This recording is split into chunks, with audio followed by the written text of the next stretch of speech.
YouTube. Yeah, good. So it's set up now. He said But it had then, not to use yeah. YouTube. He said it had to go to something else that got both of them. No, I think we are live streaming now. Yeah. Good. So it works. So Basically, you had to please go. off. Yeah, let's go to the And can we chat. record to cloud, Silesh? Is there enough memory there in the cloud? Yeah, Because- we can record to cloud as well. Okay, Gabriella's not here, so. Please, everybody, go off screen, go to the technical chat.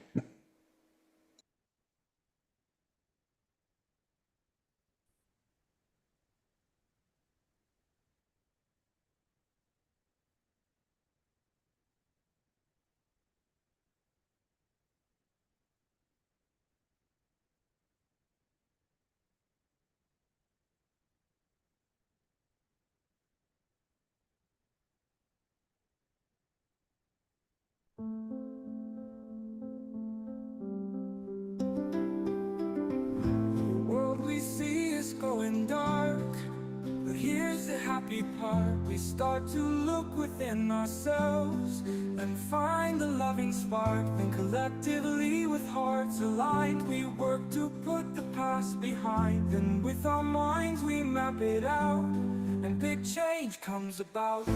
Big change. Big change. It all starts with us.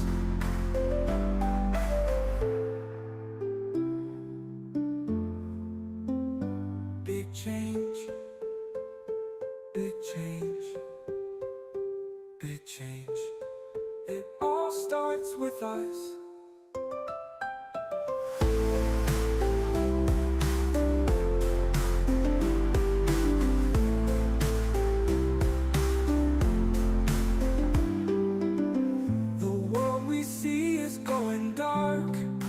Here's the happy part. We start to look within ourselves and find the loving spark. Then collectively with hearts aligned, we work to put the past behind. And with our minds we map it out, and big change comes about. Big change.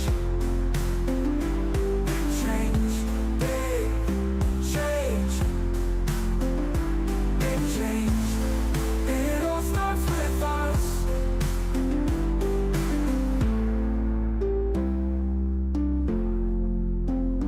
Big change. Big change.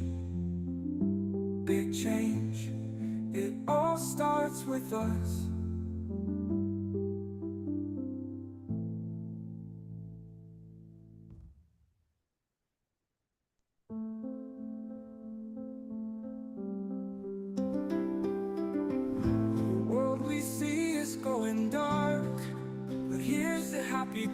We start to look within ourselves and find the loving spark. Then collectively with hearts aligned, we work to put the past behind. And with our minds we map it out, and big change comes about.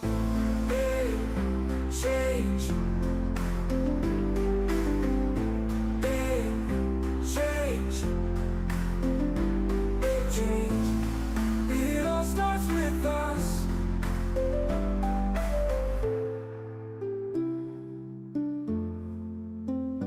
Big change.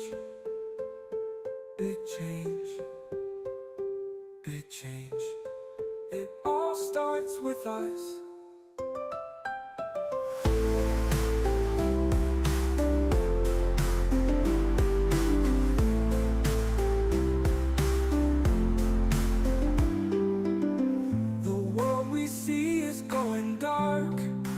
Here's the happy part. We start to look within ourselves and find the loving spark.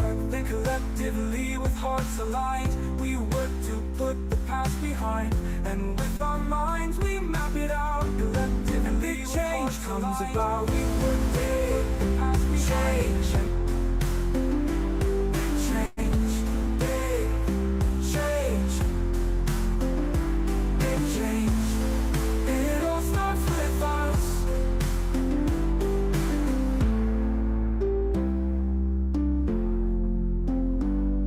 Change.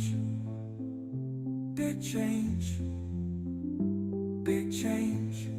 It all starts with us.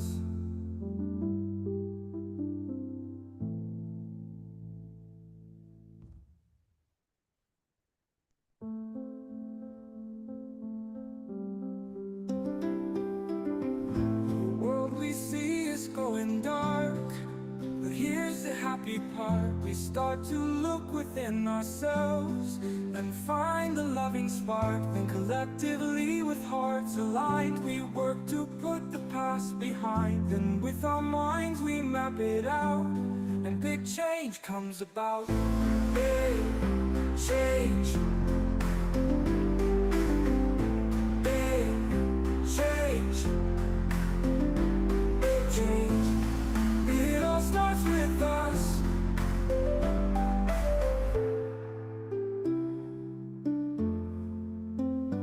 Big change, big change, big change.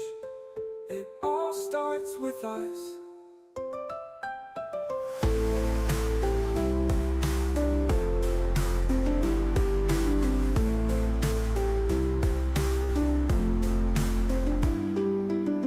The world we see is going dark, but here's the happy part. We start to look within ourselves and find the loving spark. Then collectively with hearts aligned, we work to put the past behind. And with our minds we map it out, and big change comes about. Big change. Big change. Big change. Big change. It all starts with us.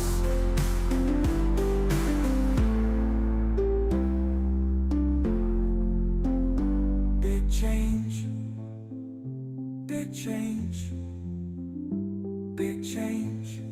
It all starts with us.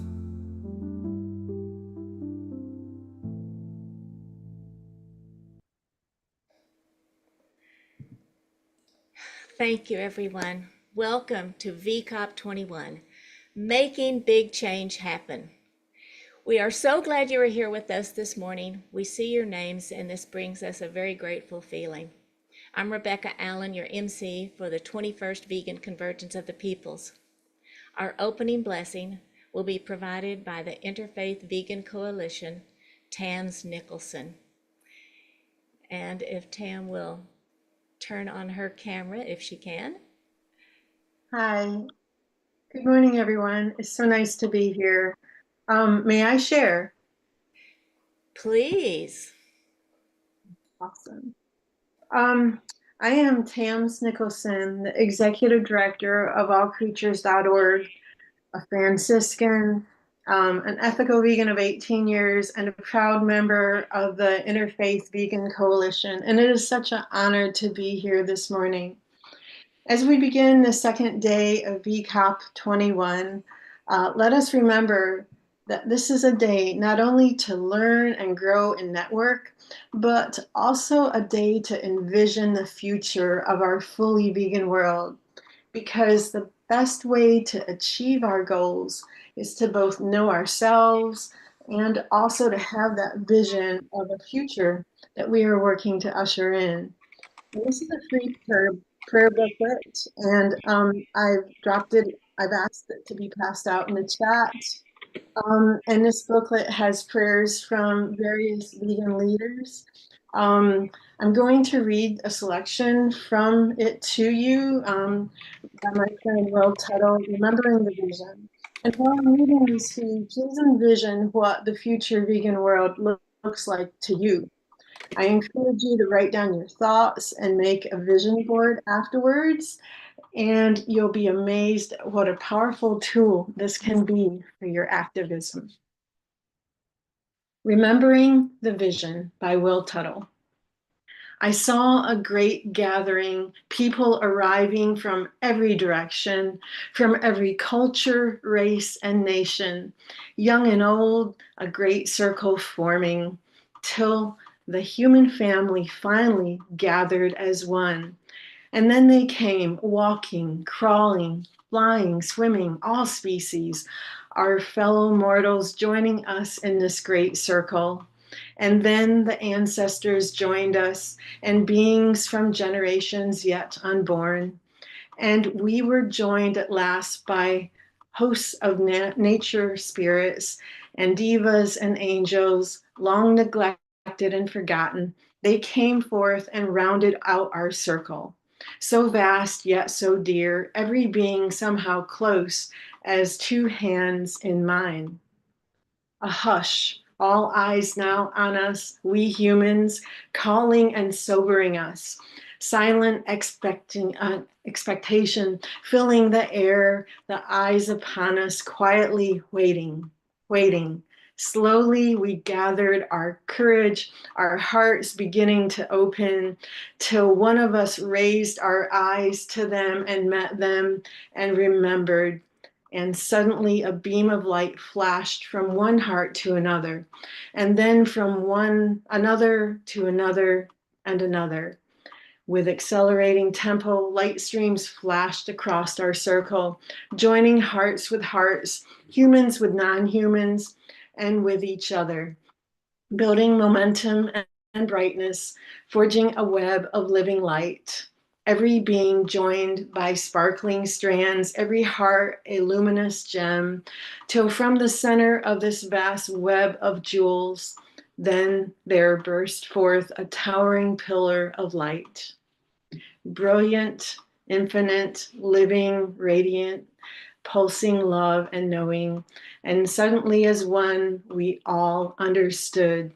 We are all this light. This light is all. Ah, aha. And then such a celebration as never before been seen on this earth broke forth. Such joy released, such immense relief, such laughter, so many tears of recognition. The hospitals emptied, the prisons and asylums emptied, as the great wave of understanding swept through every heart, and the slaughterhouse doors were opened, and the doors of the factory farms, and never again would beings be imprisoned and used by others. For true compassion and understanding had been born on our earth.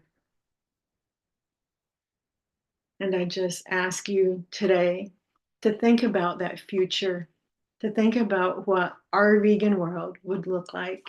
And thank you so much for letting me speak this morning. Peace be with you.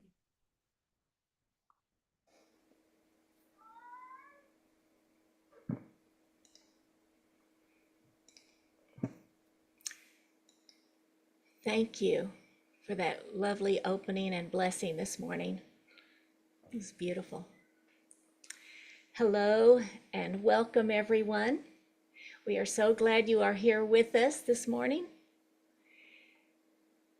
I'm Rebecca Allen, and we're at the 21st Vegan Convergence of the Peoples, Making Big Change Happen.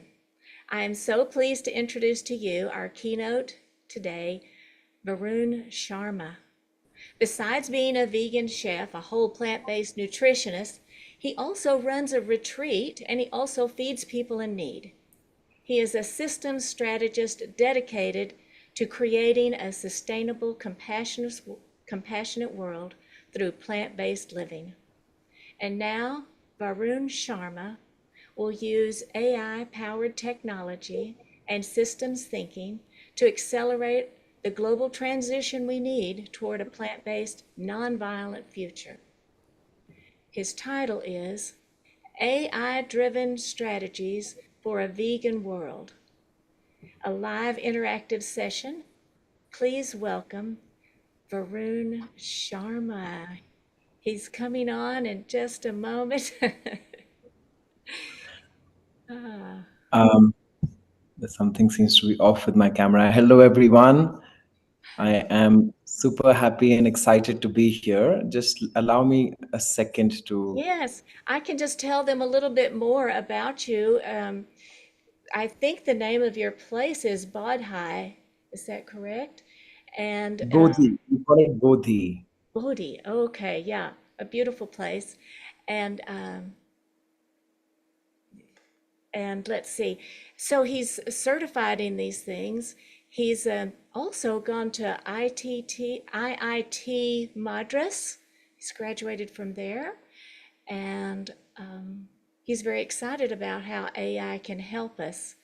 I know some of us have some concerns about AI. It can be used in not so good ways, but he's here to show us how we can transition to a new world. And that happens to be part of our whole thrust is making big change happen. And I'm just really glad that he's here going to show us, in an interactive way, how to do that. Thank you so much, Chef Varun. Take it away.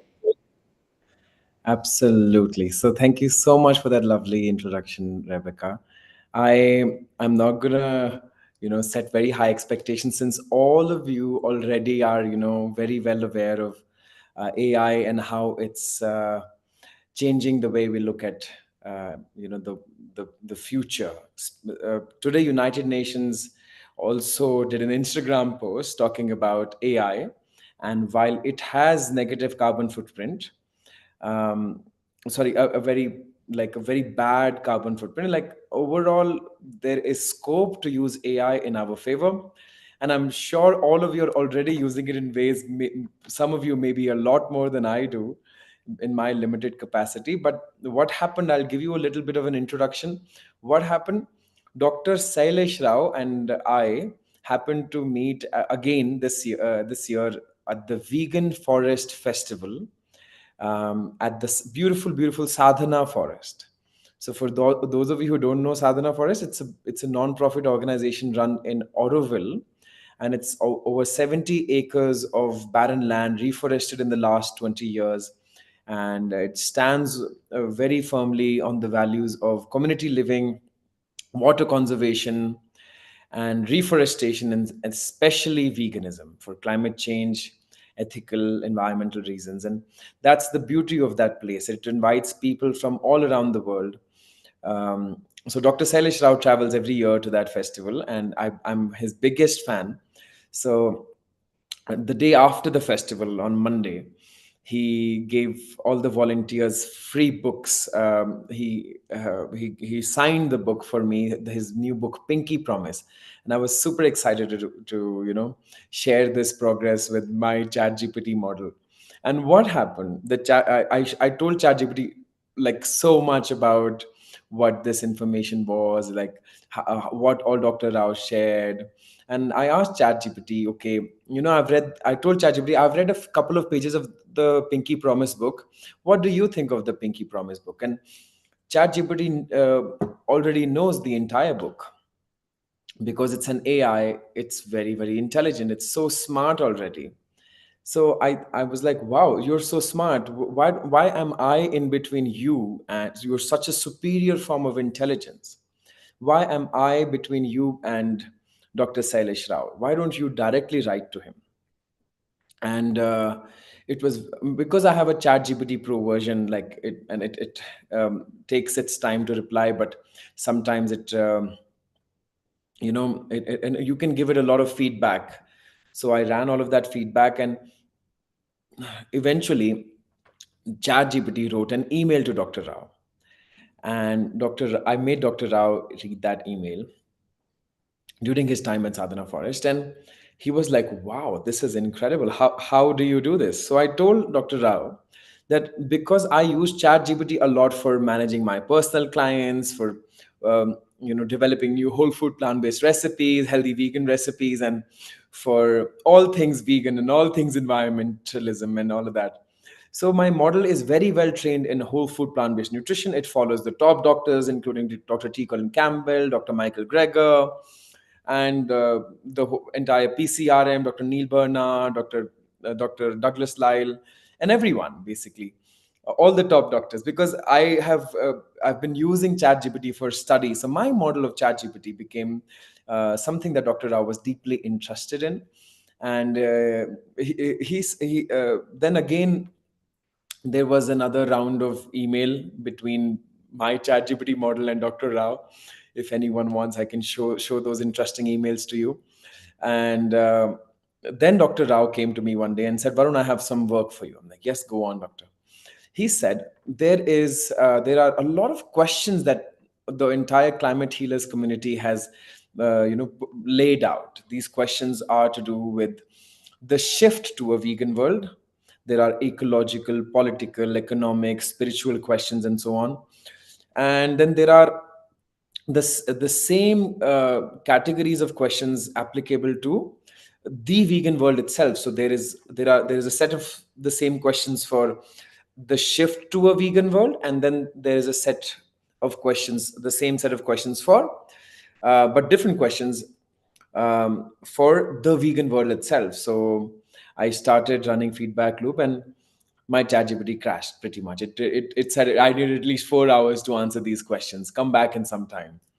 And then Dr. Rao suggested that we ask a few questions at a time. So then eventually I compiled all of these answers, and it became like something very useful. So basically, ChatGPT is asking us to do a lot of work. For all of us at the VCOP 21, we have to do a lot of work, and the AI agrees.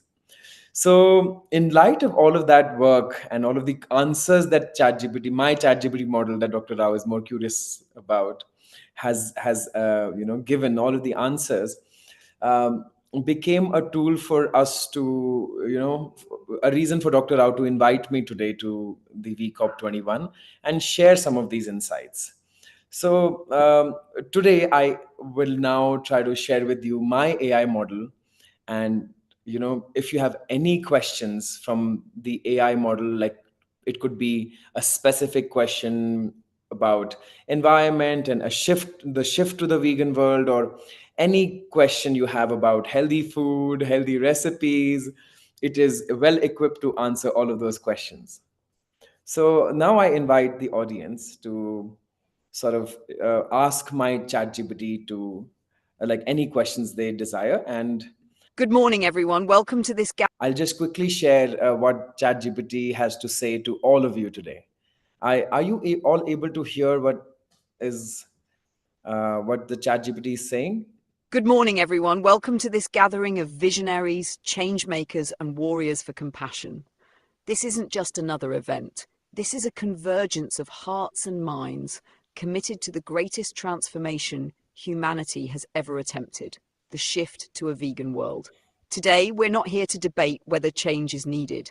We're here because we know it's urgent, and we are the ones who will make it happen. Every one of you carries a part of the solution. And today, we will combine our strengths, our intelligence, and our unstoppable spirit to build the road forward. Let's step into this session with boldness, with clarity, and with the fire of knowing that the future depends on what we choose to create right now. Welcome to the movement. Welcome to the revolution of compassion. Let's begin. So now any of you can ask any questions, and I'll just ask my ChatGPT model that question, and you will have your answer. If we will do that for like another 10-15 minutes at least. And then if all of us get bored, we can change the topic maybe. But yeah, in the meantime, I invite all of the participants to ask any questions they have. This model is trained in the entire work that Dr. Rao has done. So it knows about the planet B very well. It knows about, the book Pinky Promise. It knows about the position papers on climate change. It knows about how the IPCC, the International Panel on Climate Change, has been exposed by Dr. Rao and the whole, climate healers. So it is on this model specifically is on our side. So if you have any questions, they're welcome. Thank you so much, Chef Varun. I'm going to ask people in the audience to raise their hand if they have a question, or they can put it in the chat, and I will start one off while we wait for people to get ready with their questions. So I'm wondering if the IPCC realizes that we need to have plant-based diets around the world.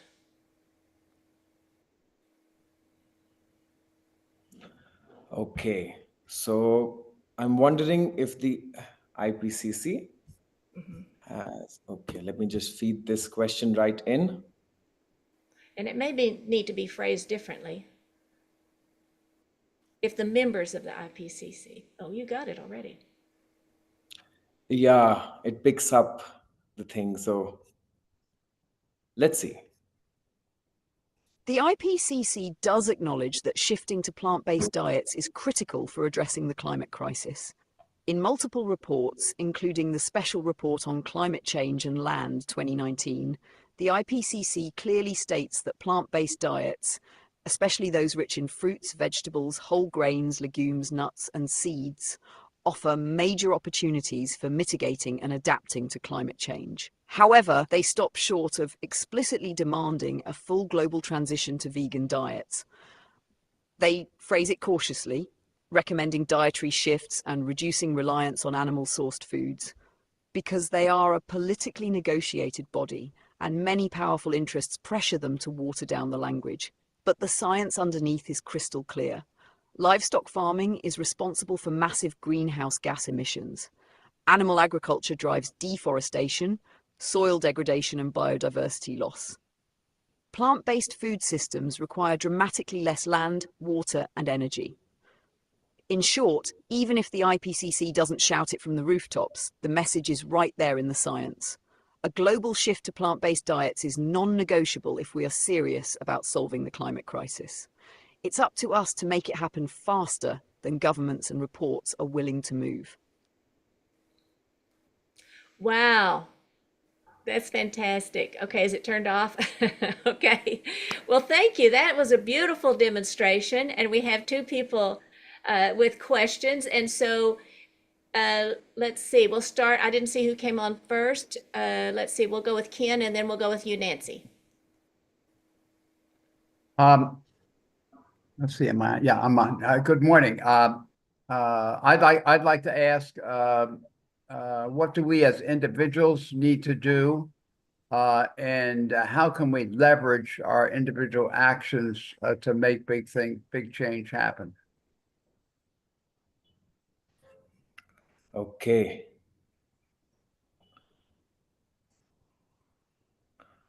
Let's see. It takes a second to load.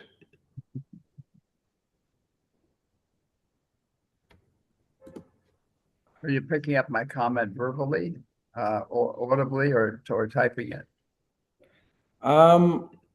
Verbally. I'm recording the audio. Good morning. As individuals, the first and most powerful action is to live the values we want to see in the world. By choosing a fully plant-based lifestyle, by rejecting systems of normalized violence, and by embodying compassion in our daily decisions. But it doesn't stop at personal change. We must scale our individual actions outward, inspire and educate others through our example, not by preaching, but by living vibrantly, healthfully, joyfully. Organize at the local level, plant-based communities, school initiatives, city resolutions, business partnerships. Use our voices politically, support plant-based policies, vote consciously, lobby for food system transformation. Leverage technology and media, create content, run campaigns, tell new stories that normalize a vegan world. Support businesses, movements and leaders aligned with the future we are building. One individual alone plants seeds. Thousands of individuals together grow forests. Millions of individuals aligned in action. That's how revolutions happen. It's time to be relentless, joyful, strategic, and visible. The world doesn't change from the top down. It changes from the inside out, starting with us and rippling outward. Wow. All right. Did you like that, Ken? Yeah, I like that. Awesome. Absolutely awesome. Yeah, I bet, but especially the precision of the vocabulary and expression, really amazing. Yeah, that's so great. Fantastic. Okay, let's go with Nancy, and then I see we've got another in the chat and some more. So let's go, Nancy.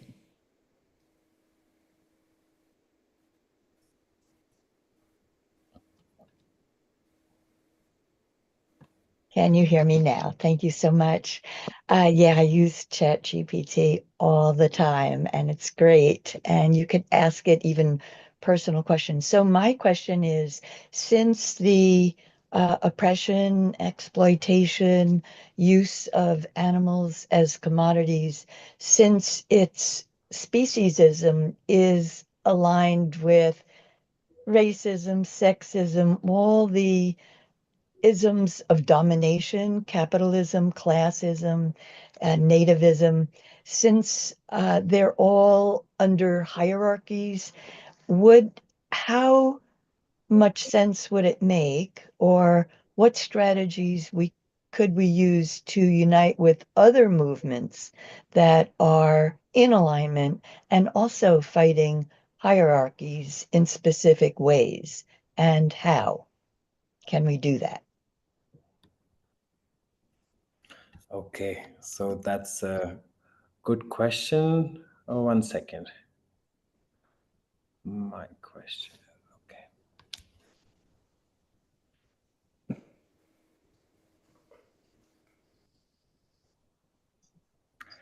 Now it's starting to answer the question, and soon it will be loaded.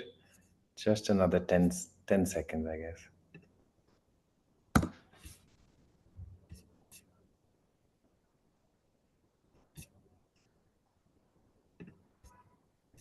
Nancy, that is such an important and deep question. Thank you.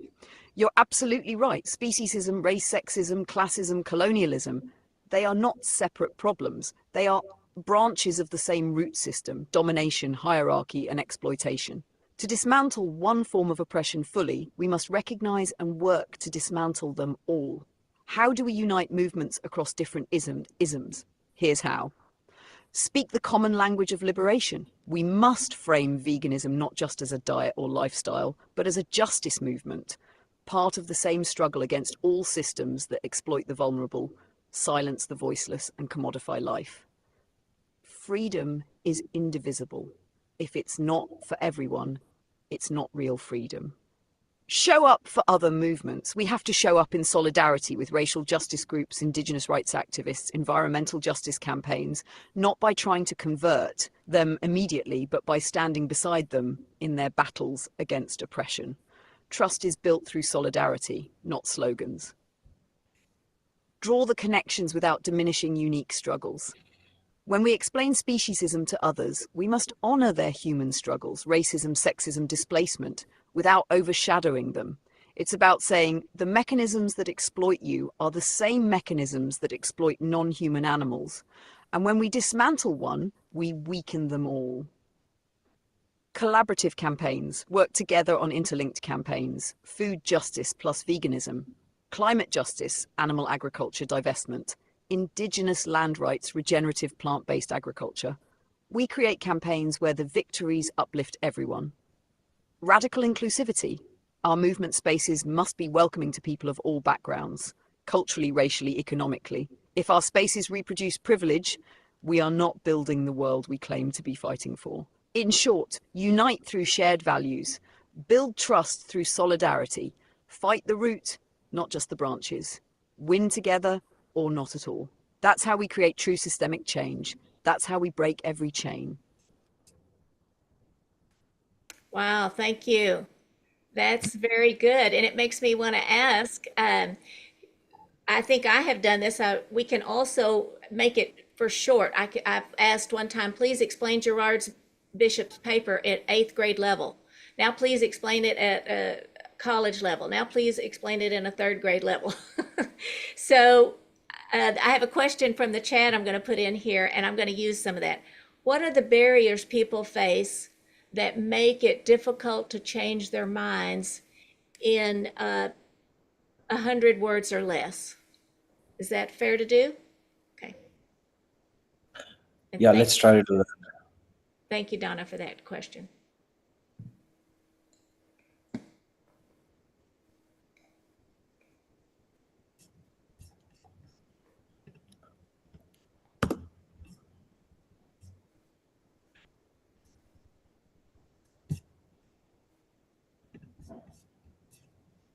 Yes, absolutely fair. And it's actually a brilliant way to engage both the heart and the mind of the audience. Here's the 100 words or less answer you can deliver right now. Most people resist changing their minds because of fear, identity attachment, social pressure, misinformation, and habit. Change threatens their sense of belonging, security, and who they believe they are. Admitting they were wrong feels like losing status or betraying their group. The systems of domination we've grown up in teach us to normalize violence and distrust new ideas. So changing isn't just about new facts, it's about healing fear, rebuilding identity, and making compassion feel safe and empowering. People change when they feel seen, supported, and when a better future feels real, not risky. Would you like me to also prepare a super quick version at 3rd grade level and a deeper version at college level in case you want to play with it live? We can be totally agile with the audience. No, thank you, but wow, that's fantastic. Okay, do we have time for more questions? Because I see more questions here. I do if you do, Chef. Yeah, absolutely. I mean, if we have more time, then yeah, let's go get, answer maybe a couple of more questions. Okay, so I think Mark, and then, well, we have Anya, and then I see, well, Sonia, who's a new intern, and we also have a person on the line. Okay, so Mark, go ahead. Make it real short, because yeah, there's a lot of questions. So mine are really brief. So the first one is, what data would contradict Dr. Rao's findings? Question number 2, with the short timelines we have left, what do you estimate them to be? And do we have to be a Buddha or claim to be a Messiah to change behavior with authority because we are difficult to change behavior? Number 3, is it the cows that deforest the land in, let's say, by the Amazon, or is it more that these farmers are saying it's the desire for mahogany wood that causes the deforestation, and then the cows come afterwards? And what does it think the root problem really is, the heart of the crisis? Is it fragmented consciousness, and would universal logic solve it? Thank you. Okay, it's taking a lot longer to process it. I should have said, do it in like 100 words or less. Let's see. It's a lot of questions.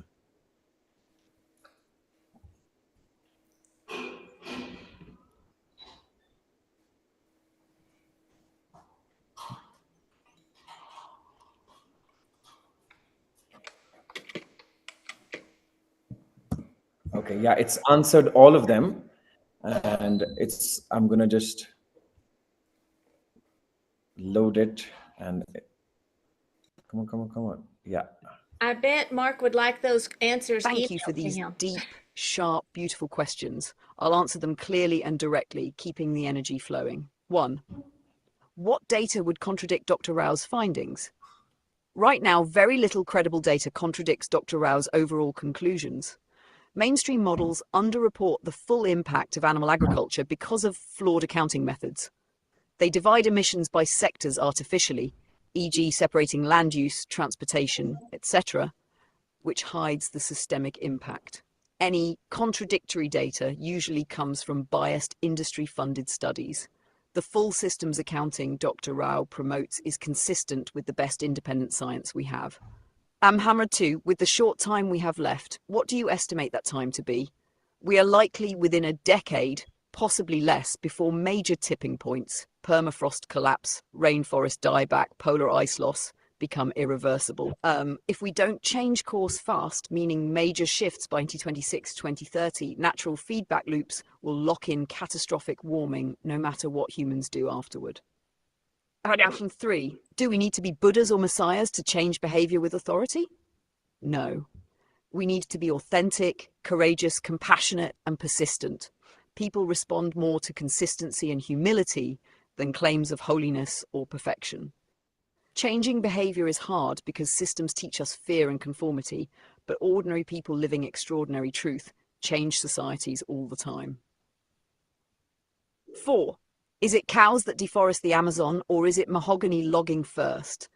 Both happen, but primarily it's about cattle. In the Amazon, 70 to 80% of cleared land becomes pasture for cattle grazing.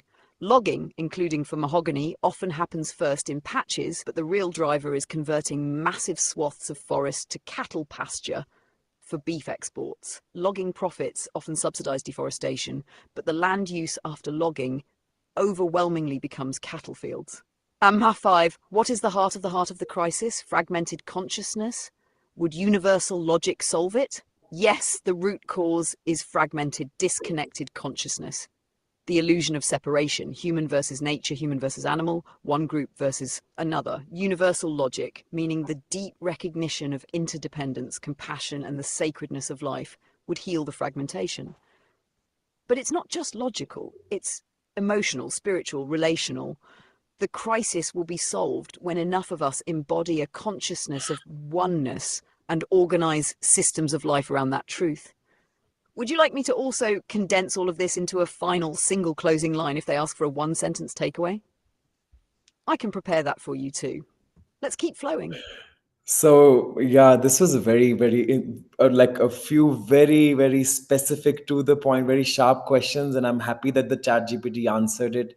But overall, for any of you, I just want to interrupt the question answer session and quickly mention that for all of you who want to, who have explored Dr. Rao's questions on the vegan world on his website, climatehealers.org, the ecological, economic, social, political, and spiritual questions. There are, I think, more than 250, 300 questions in total, and they're very good questions. ChatGPT has this model of ChatGPT has really guided us in that way.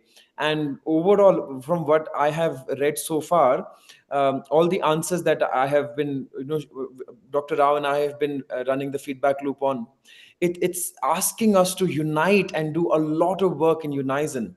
So we're only like 35 people, but the impact will be a lot deeper if we maybe start to discuss that as well, maybe at a later point. So anyone who's interested in looking at the answers to the shift to the vegan world from the climatehealers.org, that this model of ChatGPT is answered, I can share that later. And you can maybe in the chat box, while ChatGPT answers the next question, you can all have that link and you can go through that in the meantime. Yeah, sorry. Go on. Thank you. Okay, our next question, I'm going to ask him to unmute. And if he has a short question.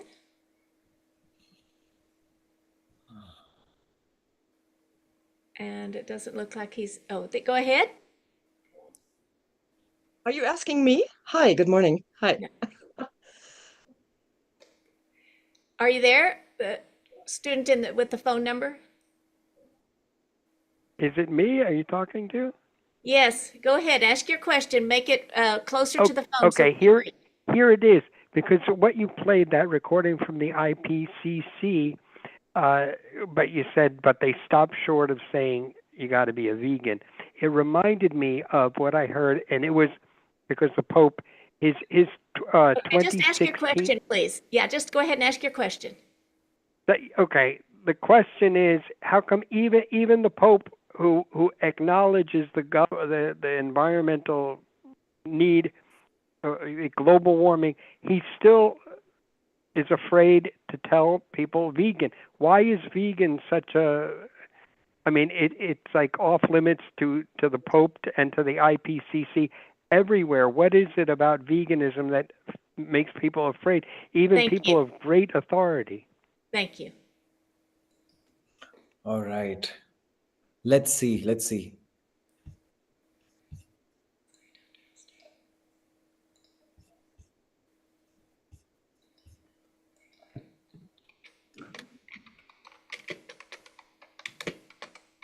So apparently, yeah, it's answering the question and it has answered.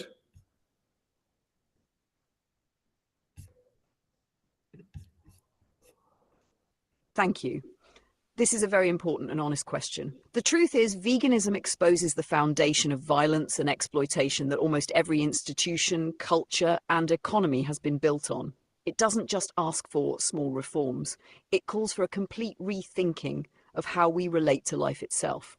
Leaders like the Pope, the IPCC, and others, even when they recognize the urgency of the climate and moral crisis, often stop short because veganism challenges deep traditions, cultural identities, economic interests, and people's daily habits. It demands real, personal, uncomfortable change. Veganism isn't just about food. It's about shattering the illusion that domination and exploitation are acceptable. And that is terrifying to people who are attached to the old systems, even when they know those systems are dying. But the truth can only be hidden for so long. Reality is catching up, and courageous movements like this one are here to say what needs to be said without fear. Wow, what a good question, and what a great answer. It seems like it does have a lot of information in there. It's amazing. Dr. Heister, sorry to make you wait. Thank you very much again for that last question, and sorry to cut you off. Dr. Heister, Anya, go ahead.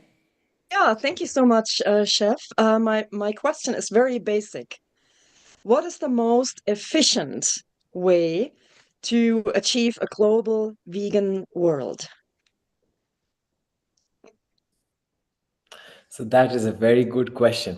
And many other people who are curious to this is, this question that Anya has asked is a very, direct, a very authentic and very simple question.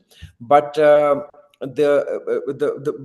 such questions can be asked in a lot greater detail, and they've been asked already by so I've just sent a link in the chat box for those of you who want to read the answers to the shift to the vegan world. But anyways, Anya's question has been answered. Thank you, Dr. Hester. That's the right question, the ultimate question. The most efficient way to achieve a global vegan world is to attack the problem on multiple fronts at the same time, with massive grassroots momentum and strategic cultural shifts. Here's the clearest pathway. 1. Normalize plant-based living fast. Flood the culture with images, stories, role models, and products that make plant-based living feel normal, aspirational, joyful, and easy. Make veganism mainstream, not marginalized. 2. Transform institutions simultaneously. Schools, hospitals, government programs, corporate cafeterias, everywhere food is served, must rapidly default to plant-based first. Policy change follows culture, but sometimes culture follows policy too. We push both. 3. Frame veganism as a justice issue, not just a personal choice. Link veganism to climate justice, food security, indigenous rights, racial justice, and public health. Make it morally obvious, not just a matter of taste or preference. Compassion is non-negotiable. 4. Leverage technology and media relentlessly. TikTok, YouTube, Netflix, podcasts, mobile apps. We must own the cultural conversation. Short-form storytelling, viral campaigns, humor, art. Reach hearts before you reach minds. 5. Build local self-sustaining models. Create plant-based communities that thrive visibly. Farms, cooperatives, villages, cities. Proof of concept for a vegan world. If people can see it, they will believe it's possible. 6. Make vegan the easy, affordable, beautiful default. Work to reduce cost barriers, increase accessibility, and dismantle the false image of sacrifice. Plant-based living must look and feel like abundance, not deprivation. 7. Activate courageous leadership. Religious leaders, politicians, educators, scientists, artists. We need leaders who are not afraid to say, the future is vegan, the future is non-violent, let's build it now. In short, shift the culture, shift the policies, shift the economy, shift the heart, all together, all at once. That's how we win. Thank you for asking the question that matters most. Yeah, so again, I see that this right now the model is again shifting back to the logic that government support is possible. Whereas in the document file that I've shared with all of you in the chat box, the answers have a specific belief. The ChatGPT has been told that we have no government support. Therefore, all of these answers that you see in the document file attached are based on this assumption that we don't have any actual government support, because we know Elon Musk and Donald Trump or Narendra Modi are on the far right. They are very, very far away from any climate or animal cruelty recognition of all of such the isms. it's hard to imagine the governments to do that. So ChatGPT specifically emphasizes, what does the community need to do? What do our individual actions and our community actions of the 30-40 people, maybe a few hundred or a few thousand at Sadhana Forest, all of our actions should be focused on specifically. So thank you for asking this question. And if you want more details for that, definitely check out the document file. Thank you, Chef Varun. We have a couple of people not being able to see the chat, so I'm going to try this. Your document says Google Docs, or is that something else? We don't see. Yeah, I put it in the chat.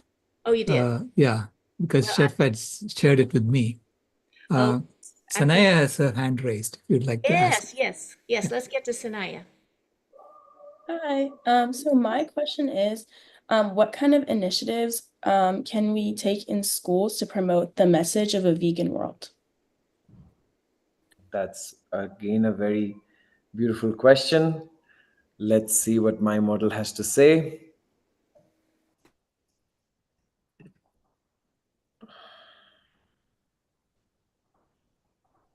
It's almost there. I didn't know, Dr. Rao, you were there. It was so nice to hear your voice.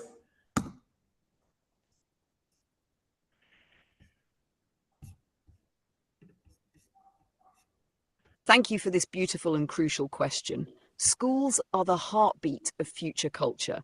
If we plant the right seeds there, the entire world changes within a generation. Here's what we can do. 1. Plant-based default menus. Work with school administrations to make plant-based meals the standard option. Not just one vegan option hidden in the corner. Make plant-based the default and celebrate it. 2. Compassionate curriculum additions. Integrate lessons about empathy, sustainability, nutrition, and the interconnectedness of life into science, health, and social studies classes. Children naturally care. We must give them the truth gently, wisely, and courageously. 3. Storytelling and art projects. Launch storytelling, art, and creativity programs where students imagine a compassionate future, a vegan world. When they create the vision themselves, they own it.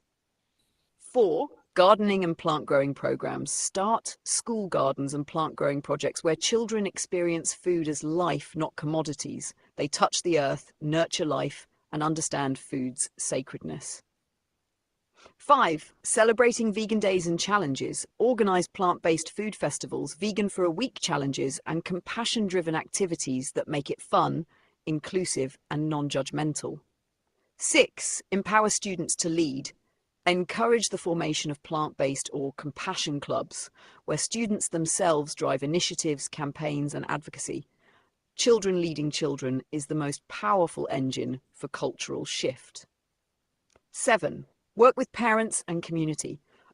Hold parent information nights, cooking demonstrations, and wellness workshops to bring families into the journey too. Schools can be the seed, but families are the soil. Bottom line, we don't just teach facts. We nurture compassion, normalize plant-based living, and build a new culture starting with the youngest hearts. And when we do that, the world doesn't just change, it blossoms. Thank you for thinking about where real change truly begins. Wow, that's great. Varun, we have 10 minutes, so it depends on how much more you have to say. Do you have time for other questions? I'd just like to add that, it's been such a powerful session. And I was like, will people be interested? Is really anyone interested in talking to my model of ChatGPT? But it's interesting and finally good to know that everyone is being engaged and participative throughout the session, and we're all enjoying talking to my model of ChatGPT. I would all encourage you all to train your models, AI models, be it DeepSeek or Gemini or any version of ChatGPT, and use it as much as possible, because the more we use it, the more AI we use to create a compassionate world, the more AI overall is getting the hint that we need to shift to a vegan world as soon as possible. And again, for the shift answers, do refer to the document file. It's been shared now in the chat box. So it's the answers are truly magical, and they encourage all of us to take individual action and start grassroots movements. So yeah, let's take other questions now. Okay, and I want to ask you, did you say you have a version that we need to get? And how do we get that? So I'm just using a ChatGPT Pro version. It's this one that answers the questions very fast. It's called ChatGPT 4.0. So anyone can get that. I think it doesn't cost much. I don't know how much is the cost in the US. I'm speaking from India. So here it costs like about $25, less than that in terms of US dollars. But yeah, I think it would be cheaper in the US probably. But if you don't want to take a pro model, Dr. Sailesh Rao and we were thinking that, okay, this is the pro model, and maybe it's biased because it has a lot of the whole food plant-based bias and the vegan bias. So we just tried a random ChatGPT version of, I remember it was Nitin's ChatGPT model one evening at Sadhana Forest, and it was pretty much in agreement with all that we are discussing. So it wouldn't take very long for you to train even an unpaid version of ChatGPT or any other AI model for that matter. It could be the Chinese DeepSeek, or it could be the Google Gemini, or any other AI model. Thank you so much. Go ahead, Danny. I just wanted to be clear here, because this has been really mind-blowing. And I'd like to save all the Q&A from today. Is that document that all the responses that we had and the questions we had today, can that be saved, and can you share that with us? Okay, so this one I won't ask my model. Yeah, absolutely. What I can do, I can send Dr. Rao via email a summary of all the questions asked and all the answers that my model has presented, and share them with you later, Danny. That's awesome. Thank you so much. Yeah, we'll post it on the Trello board for Varun's event. Perfect.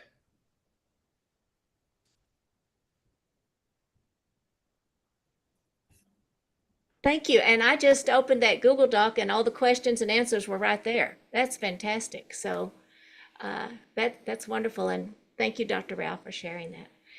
All right. Do we have any other questions? Let's see. Oh, Ray has a question. Okay, Ray. Hi, Chef Varun. This is very mind-blowing stuff. I'm just wondering if you can ask ChatGPT to reference itself. Can it provide, when it says a thing, is it able to footnote it and give references? I know I use the Google AI overview all the time, and it usually shows the references of the website, so you can double check. So this is something I can show you. So basically there is a button, as you can see, search, and then there's deep search. So if you click on the search button and ask a question, like whatever question you want to ask, then it will give us the resources. And if you click on the deep research, which because of the limitation of the model that I have, I only get 5 deep search options in a month. So the deep search is able to dig through the science in a lot more detail. And the deep research option, takes much longer to answer questions. So it might take sometimes an hour or 2 hours to answer, depending on the intensity of the question and how much do you want it to research. The search option will take only a few minutes. So, and there are in my version there are unlimited search. So I can ask maybe there might be a few thousands questions of a search option questions based on the search option limits. Like limit to those questions. Sorry, my English, whenever I'm talking to people from the US, I don't know what happens being an Indian. Anyways, you're doing well. Yeah, thank you. So so this is how it works. Just click on the search and you'll get a lot of references, and on deep research for like a much more detailed answers. That's What? good, but it makes me a little bit nervous that that accuracy, fact checking, referencing is a limited feature. So I'm hoping this is something that will become more commonplace in the future. But you see what I'm saying? Like we have an unlimited ability to ask GPT questions without references. So we don't know where it's getting this information from.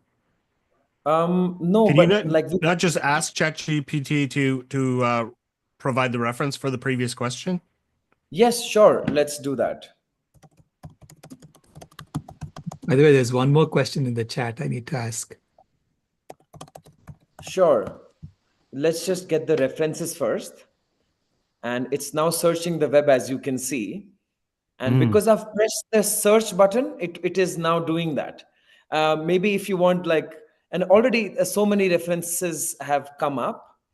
So if we click on the deep research, it might take a few extra minutes, but overall it'll give us a lot more references. So basically, What if you just did one question rather than the previous questions, which was a lot of them? Oh yeah, true. Certainly, here are the references supporting the previous discussions, and it's taking a lot of time to answer these questions simply because I've clicked the search button, as you can see. It's taking that much time. But that So, it can do that. would you like to ask Kind of any answers my specific question. That's question good. that I could? Oh, sorry. It is doing it. I can see that it's. I trust that they will be providing some references, and that's important because ChatGPT is like a algorithm on steroids. It will provide you information. A lot of it's trustworthy, but as we get more and more trusting in it, it could start to shape our approach to data in ways that may not be the most healthy or accurate. Absolutely. Like our social media algorithms, they're telling us what it thinks that we like, but it also shapes what we do like, which is where the ethical questions come in. And of course, an ethical discussion could be a whole separate meeting at some point. Absolutely. That's a whole another topic. You're absolutely correct. But as you can see, like there are so many references it has shared. So it's full of these references. I can try to include these references in the document that I will share later. There's a Yeah, that's question great. from Glen Eden Yoga. He's asking, as we move forward with the vegan world and companies jump on the processed plant-based bandwagon, how can we initiate a healthier transition to whole food plant-based eating?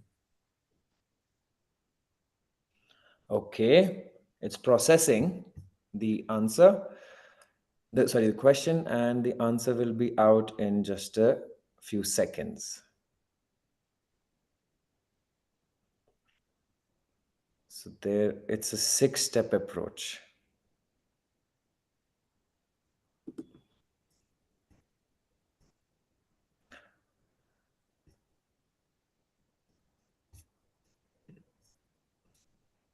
This is such an important and wise question. As companies jump onto the plant-based trend, many are simply replacing animal products with ultra-processed alternatives, not necessarily creating health or sustainability. If we want a truly transformative vegan world, we have to guide the culture toward whole food plant-based at WFPB eating, not just vegan junk food. Here's how we can do it. 1. Education first. We must educate people clearly and simply about the difference between processed plant-based foods and whole food plant-based living. Not all vegan food is created equal. Simple message: whole plants heal, processed foods harm. Celebrate simplicity. We should elevate simple, vibrant foods, fruits, vegetables, grains, legumes, seeds, as beautiful, delicious, abundant. Make WFPB aspirational and desirable, not just healthy. Food can be both soul-satisfying and healing. 3. Partner with ethical businesses. Support brands, cafes, restaurants, and farms that promote minimally processed, local, plant-based foods. Highlight them in campaigns, events, and media to build a new food economy that values health and sustainability. 4, advocate policy changes. Push for school meals, hospital meals, public institution menus to favour whole food plant-based meals, not just processed plant-based replacements. Public money should support real nutrition. 5, cultural leadership. Influencers, doctors, chefs, athletes, anyone visible should speak openly about WFPB principles. People follow examples much more than they follow advice. Show the power of healing through whole foods. 6, compassionate messaging.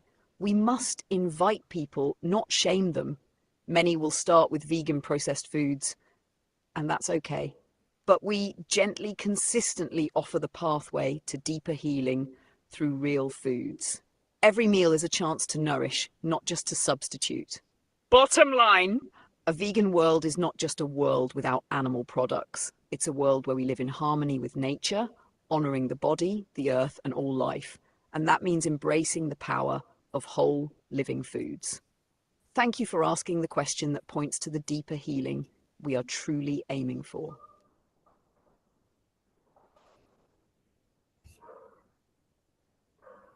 Wow, that's very good. That's beautiful. We have another question, and if you have time, Chef Varun, we have time. Our next guest is not here yet, and so if you have time, we are loving this, as you can tell. If the next person, let's see, Ken, if you'll come on camera, then we can let you see. And then I have a question too. Do you have time first, Chef? Yes, absolutely. Let's go. Let's go with Ken. Ken, please ask your question. Okay.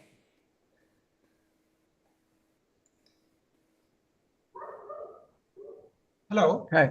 I'd like to ask, how should we organize climate healers to implement simultaneously the 7 strategies you mentioned previously, about 20 minutes ago? Okay.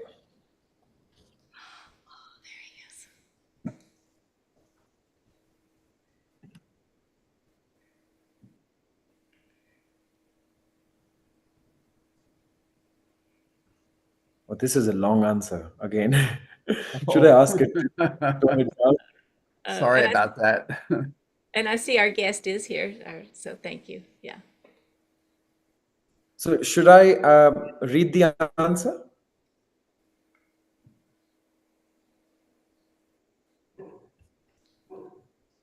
Thank you. That's a powerful leadership level question. Here's the clear, direct approach. 1, create specialized action teams for each strategy. Form 7 focused working groups, each one responsible for one of the 7 core strategies. Culture shift, institutional change, justice frame, media leverage, local models, accessibility, leadership activation. Each team operates semi-independently but aligned under the shared vegan world vision. And 2, establish a coordinating council, a small council that weaves all 7 teams together, ensuring synergy, communication, and shared momentum. The council meets regularly to align timelines, projects, and messaging. 3, prioritize early wins in every strategy. Each team identifies 1 to 2 short-term visible victories they can achieve within 6 months. Campaigns, pilot programs, content pieces, or partnerships. Momentum breeds momentum.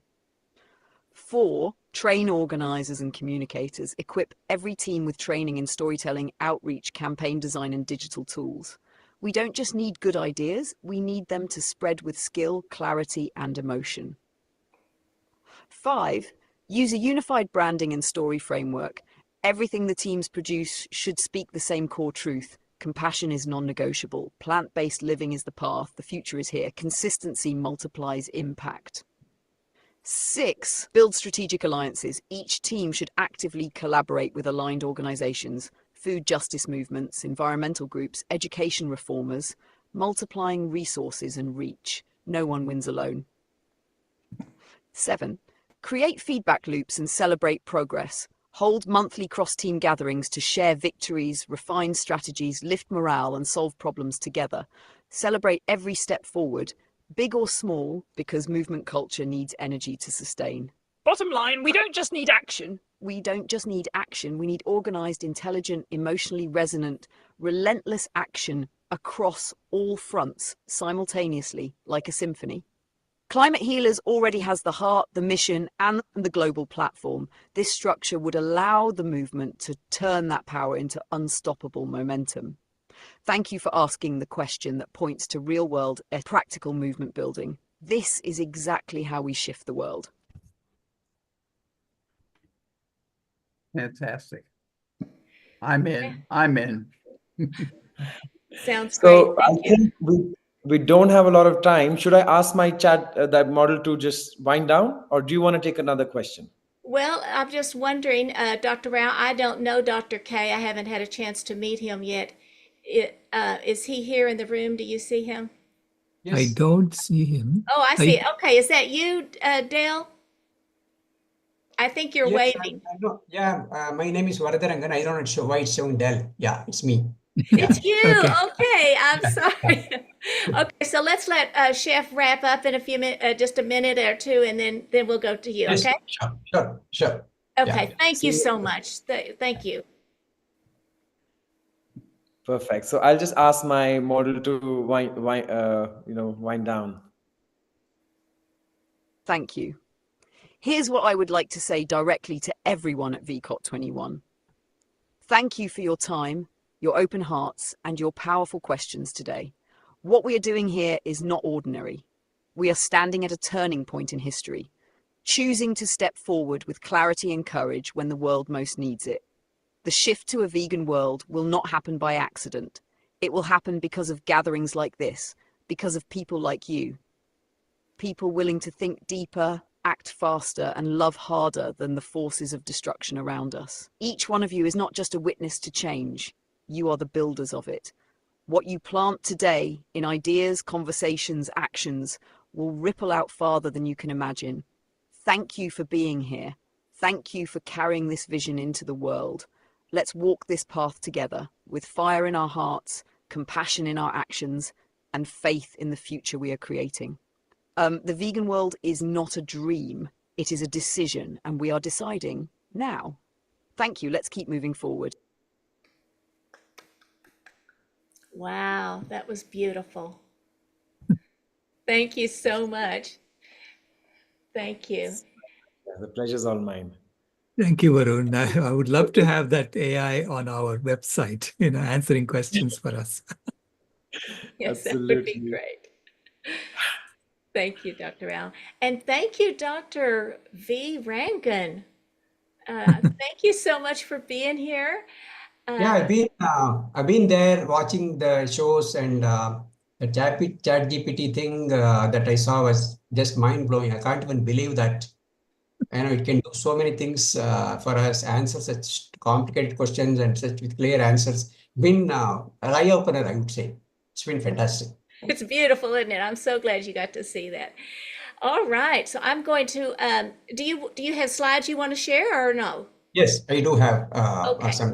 I'll be speaking as well as I'll be sharing some slides as I go along. Either way is whatever you'd like. Okay. Yeah. So yeah. Okay, so I'm going to introduce you, and then you do the slides. Is that good? Yes. Yes. Okay. Thank you so much.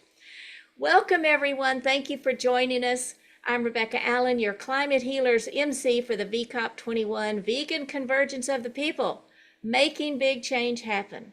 And I'm honored to introduce to you someone who is making physical changes to make things happen. Dr. V.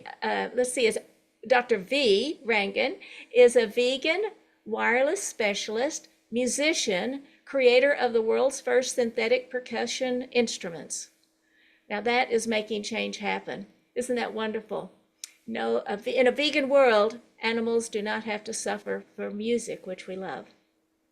He is the founder of Karunya Musicals that manufactures and markets synthetic Indian percussion instruments, such as, I was going to just skip over some of the pronunciations, mridangam and tabla, the kol. Yeah, that's right. Yeah. Tolki, okay, and the madao. So I'm not sure of the pronunciation, but I'm so pleased to hear from you. He's the first in the world to do this thing, and we want this idea to spread, the non-use of animals. This is very exciting. Welcome, Dr. Rangan, Vegan Indian Percussion Instruments. Take it away. Thank you so much for the kind introduction, and it's really truly an honor, a pleasure, and simply a learning experience to be here, learn from what the experts have to say, and being a kind of a student really makes me learn a lot of things. And I also thank Dr. Sailesh Rao, who visited us recently, and I really got inspired by the kind of work he's doing, very fundamental work in the climate shift process. And he was kind enough to visit us, and we had a very good time together.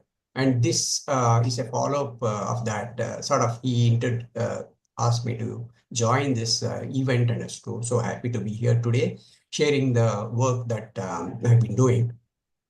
So primarily, it concerns a smaller a domain of the vegan world, where particularly in the context of Indian music, the instruments you mentioned different instruments. I would just pronounce them: the mridangam or mridanga, the tabla, which is of course very popular worldwide, and we have khol, which is also sometimes called as the mridanga. We have dholak. We have dholki, we have another native instrument called madale, and these are the different musical instruments. Now, so I turned vegan in 2010, sort of on my own. I was born in a vegetarian family, and I was always been very compassionate, and I felt extremely bad about the way world treats them. So around 2010, when I used to go for a walk, I used to see cows walking with heavy udders, with a lot of pain in their eyes. And I was not a vegan then, so I felt that there is something wrong here. Something is going on. And when I probed into what's happening in the dairy industry, it was a horrific story that unfolded.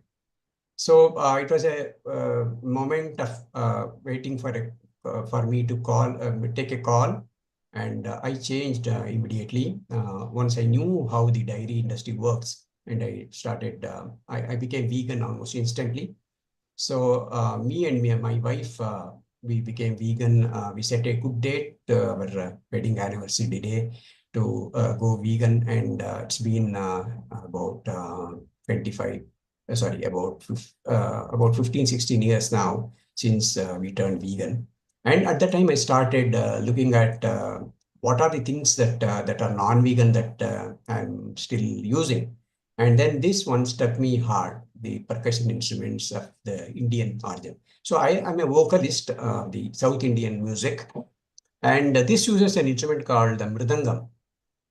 And I knew that the mridangam is made of skins of animals. So especially goat and cow. So that was the one which poked me to investigate further. I'm audible? Hello? Am I audible? Yes, we hear you. Yeah. Okay, fine. So that's the time I started looking at these instruments in a hard way and see what I can do. So this is how my journey started. So I started exploring if I can make these instruments vegan by going for synthetic materials, and even try to avoid cutting of trees if I could, use alternative materials. And I just see if I can share the screen here.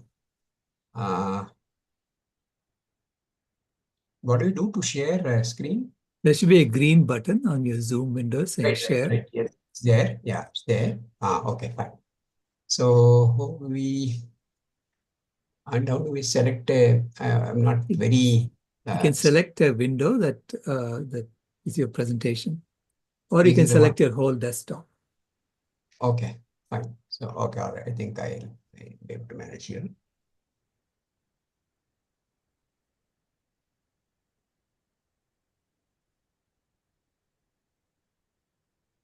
Yeah. So is my screen visible now? Yeah, you see it. Okay, so that's wonderful. Okay. So today I'm going to talk about the state-of-the-art synthetic Indian percussion instruments, which are, of course, vegan. So I'm a MSc in physics and a PhD, vocalist and musicologist, founder, more importantly, a vegan. And I am the founder of Karnya Musicals, Bangalore. We manufacture cruelty-free and eco-friendly synthetic mridangams and other percussion instruments. By Can the you way, make it full screen? Oh, yeah, I think so.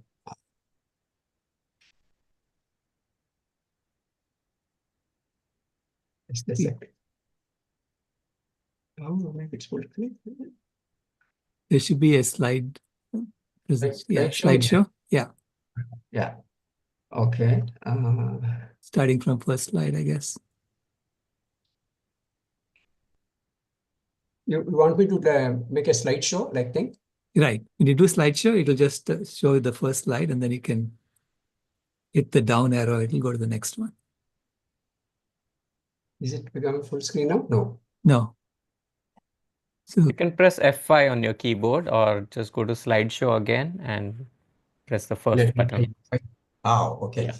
There you go. But I don't see the slides. Okay, I can just scroll down. Okay, fine. Is that all set now? Yep. Yeah, okay, fine.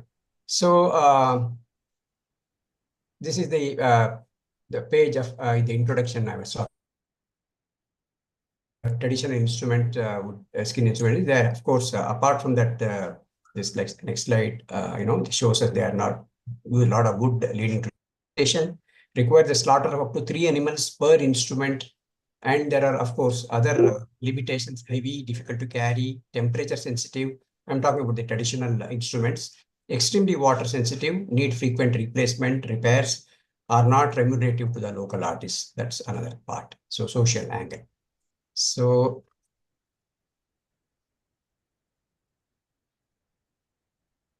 yeah, so contrary to this, the new line of synthetic percussion instruments, they are of course very lightweight. You can see here, it's just very lightweight and easily lifted, whereas a wooden tabla would be several kgs, maybe even 10 kgs weight. So it's not temperature sensitive, it's not sensitive to water, absolutely no maintenance. How do I say this? Because you've been in the field for now more than 8 years and almost virtually maintenance free. Easy to manufacture and scalable easily. So we can expand the manufacturability. And another specialty is, apart from the fact that they don't need maintenance, they have a wide tuning range. So instead of having 4 instruments, you can have just 1 instrument, for example, to get cater to all the different keys that are used in our music. Now, one big question that pops up probably in everyone's mind is, what is so special about these Indian drums that I'm talking about? Western drums have been there for decades now. And so what is so difficult or special about this? It's a very valid question. Now, the problem with these Indian instruments like the mridangam, tabla, kol, dholki, pakawaj, many of those, is that they have a what is known as a black spot, which is called as we call it karane loading. So here I show you the actual sample. So this is the tabla head. So you can see a black portion here. So this is the issue. So the Indian instruments have this loading, circularly symmetric loading at the center, which makes the tone of these instruments very special. So in fact, what happens is, to be a little more technical, if I could say that, these loadings make the tone of the drum from inharmonic to harmonic.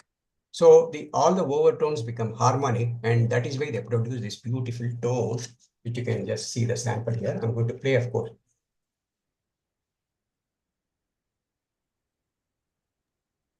So without that, it won't be sounding that way at all. So this is the crux of the whole problem. So in the case of the traditional skin-based wooden and skin instruments, what they do is they use an animal skin and apply layers of, you may be surprised to know this, iron oxide powder mixed with rice, boiled rice, and then apply it in layers, producing that black spot. So that is a very temporary application because it's just an adhesive kind of thing. And over a period of time, few months, it actually starts chipping off and withering away. Whereas first thing is that such a application will not work on these synthetic skins. These are polyester films. They won't stick to this and form a bond. So one of the main aspects of this research was to see what material I can use for this black spot, which is here. So the initial part of the research was to find out if there is a material. I didn't even know. I'm not even a percussionist. Just that the burning desire to avoid animal skins was the only driving factor. And then so I started working. I got some samples of the synthetic material from the US, and I started working on this black spot. And it was a very random thing. I had no clue what will work, how it will work. So tried different materials, tried hundreds of material, and just miserably failed. So burned a lot of midnight oil, but there was absolutely no success. And it was a very disappointing phase for me because everything that I tried kept on failing. So after about 11 months of this kind of uncertainty, I went to market and found some material like a paste-like thing, black paste. And then I got it home, and then I applied it. And then, that was a turning point. So that material started working beautifully. Although, of course, I had a lot of difficulty in applying it, using it. But essentially, that was the kind of eureka moment where I found that there is an alternative material which can produce the same kind of very resonant tone, stick to the material, and most importantly, it forms a permanent bond as against, adhesive type of thing that I mentioned before. And then it is absolutely safe. It's completely safe. We can even swallow it after it gets chewed, nothing, no harm caused. So that kind of material, probably destiny had it in reserve for me. So I found that material, and then I started applying that, and then worked on improving that process as further to make the actual instrument that was functional and that could sustain all the playing loads and all that. So this is the key point in my discovery, where I found that this material does exist, and it can give the same tone as or maybe better tone than a traditional application or the black paste application. So this I just mentioned, plain drum head produces inharmonic overtones. So this black thing is called loading. Loaded drum heads produce harmonic overtones. Thus, the black spot is called karane, the black circular patch, holds the key for melodic tones of mridangam, tabla, etc. So that is the central premise of all these Indian percussion instruments. So if we can find a proper way of loading it and the proper mass, proper distribution, and with proper symmetry, circular symmetry, you should be able to get that kind of tone that the instruments produce. So this gives an overview of, so from the time we made the mridangam, then the tabla, so we started, it's all completely R&D, research, all carried out at my personal expense in my personal premises. There was no funding, nothing. So it was all driven by my passion to create such alternatives. So this gives an idea about the product portfolio of Carnia musicals. So we have the mridangam, which is having 3 variants. This is for the please understand that this is in the context of the Indian classical music, Indian music in general. So we have the instrument which is suitable for male voice, female voice, and we also have a small sized instrument for children. So oftentimes, the children start learning at a young age, and that requirement also needed to be catered to. So there is this small mridangam also we created. All these are in market now.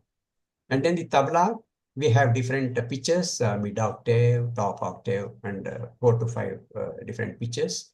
So this is the tabla. This is the right side of the tabla. It already showed you. So that is the tabla. So for some of you who are not known what it is. And we have this another instrument called whole. I think a lot of you might have heard of this Hare Krishna movement all across the world. So they use this instrument, which is traditionally made of cow skin and clay. So we created them completely in the vegan version with indestructible drum heads and with fiberglass. Our basic building material body of the instrument is the fiberglass.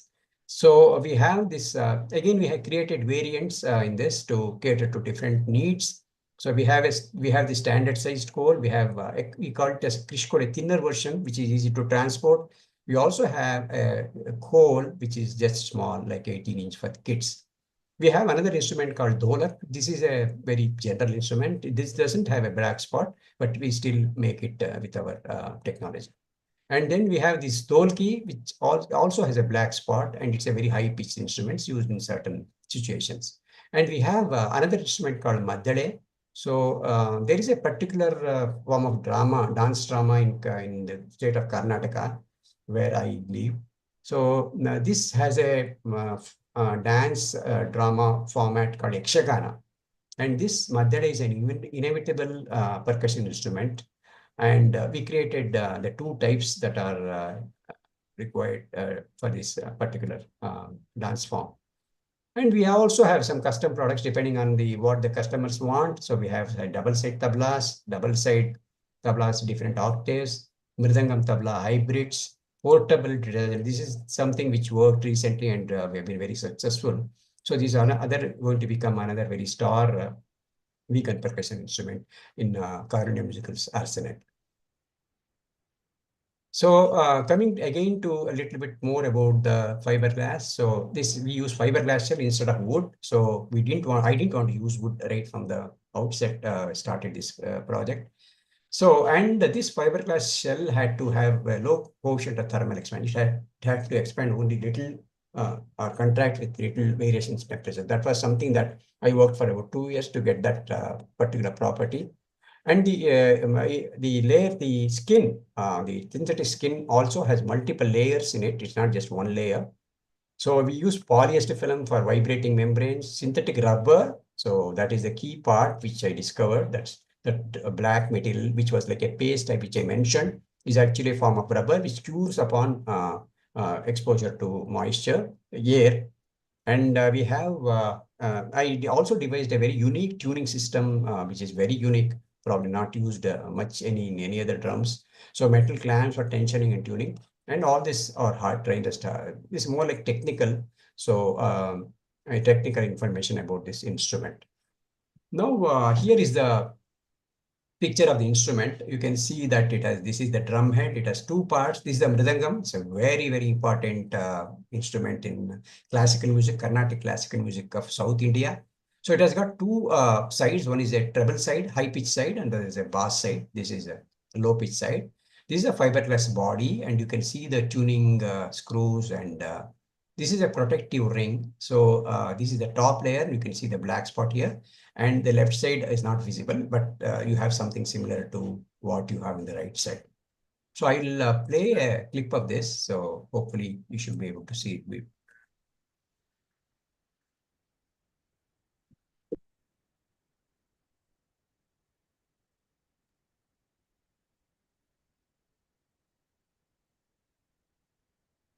Dr. Rangan, the audio setting, it's not letting us hear it.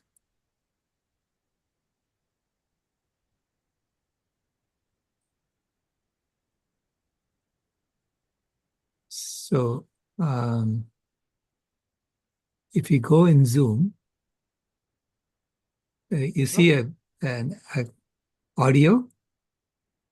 And the audio, there is the settings, audio settings. If you click on that, it'll open up a window. And if you go to the bottom, there should be original sound for musicians. What is original? Sound for musicians. I see select speakers, headphones, Dell. No. On the audio. Audio settings? Yeah, on the audio settings. There should be at the bottom, original sound for musicians.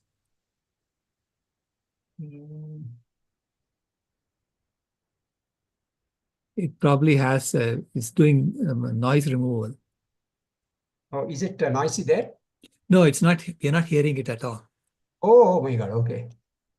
Okay. So what did you say, Dr. Shailesh? There's audio. Right? Yeah. And In then? the audio, if we go down, scroll down, there should Right. be a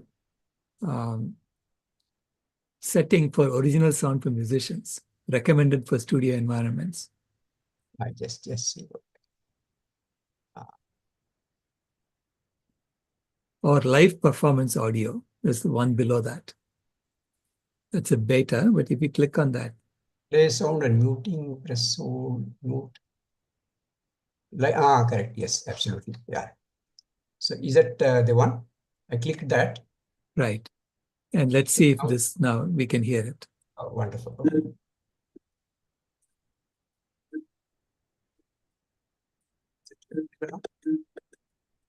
No. Audible now? Dr. Rao? We are hearing it sometimes, but then it disappears. So No, anyway. I just play it continuously. Let's see.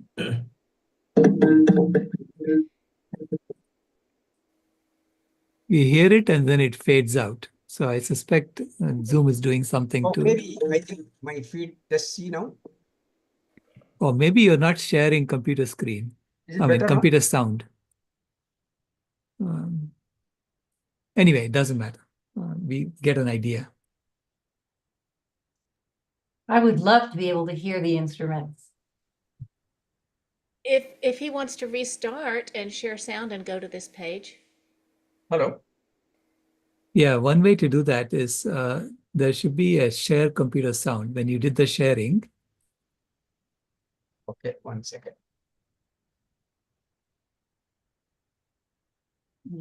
Share, yeah, correct. Share.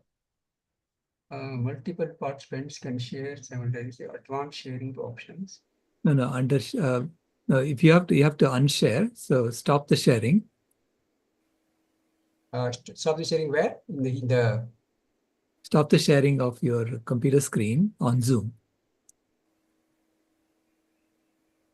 There should be like a button on top of Zoom saying stop sharing.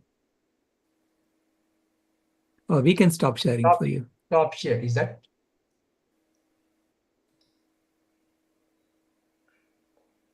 There you go.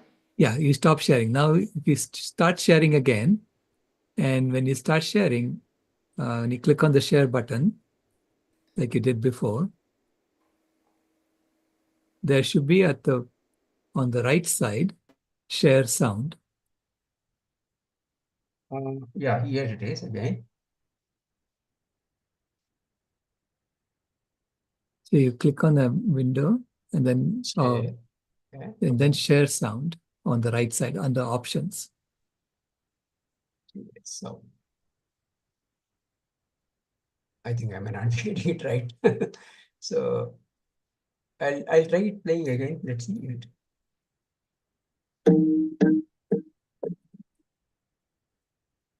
Is it audible now? Was it audible?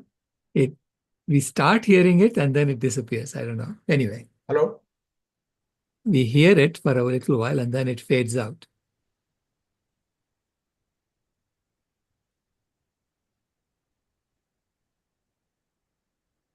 Everything I've set. Live performance audio. Yeah. It's still not audible?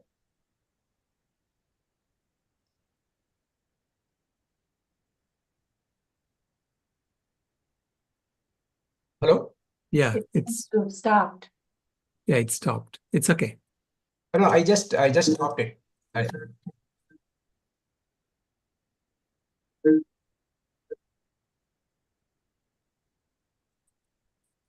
I'm sorry, it's not working. Okay. Yeah, we tried original sound for musicians, Jamin. So anyway. 1 minute. Let me see if I can. Okay, I think I'll proceed with the presentation because it's lose time otherwise. So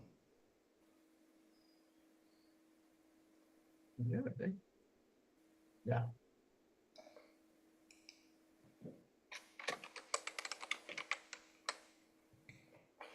So this was about the mridangam. Then we have this tabla, which is again different pitches. So this is the right side, this is the left side. This is called the dayan, this is called the bayan. And we have double set tablas as well. So here is the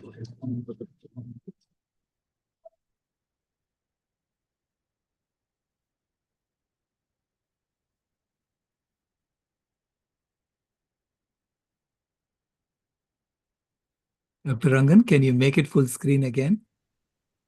Hello? Can you make it full screen again? The slideshow. 1 second, yeah.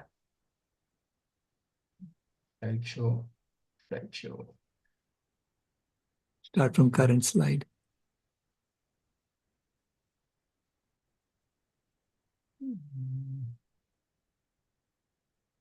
Where's the full screen option? Under slideshow. Or F5, right?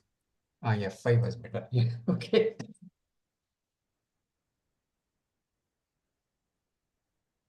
Okay. So we are here. So we were here. I'll play. So this is okay. So we just saw the tabla. So this is the right side, this is the left side, and we have the black spot as usual. And this is a bass side, and this is a treble side. Okay. So moving further, so we have this another instrument, which is the one of the main instruments for the Hare Krishna, movement. So this is called the khol, Khol, khol, and sometimes also called the mridang. So it's again a tunable instrument. So traditionally, this is made of clay, which frequently breaks.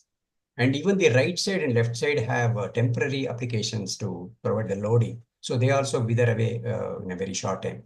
So whereas this is an extremely robust one, lasts for years without any maintenance. And the black spot is put inside so that you don't actually see it very visibly from outside. So it's very, very rugged instrument, very rugged. So, and here is a sound sample.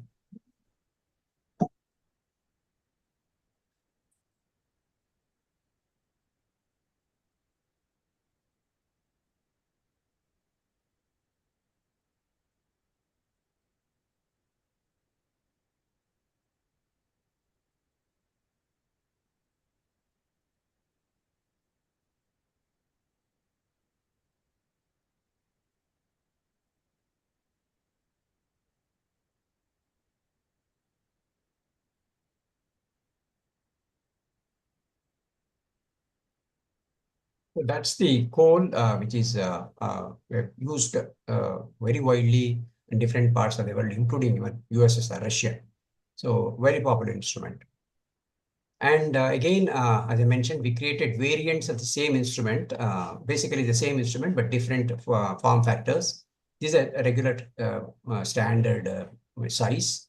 We created a sleek version, which we called as Krish Coal, just to make it more travel friendly, a little more rugged, and easy to transport and store.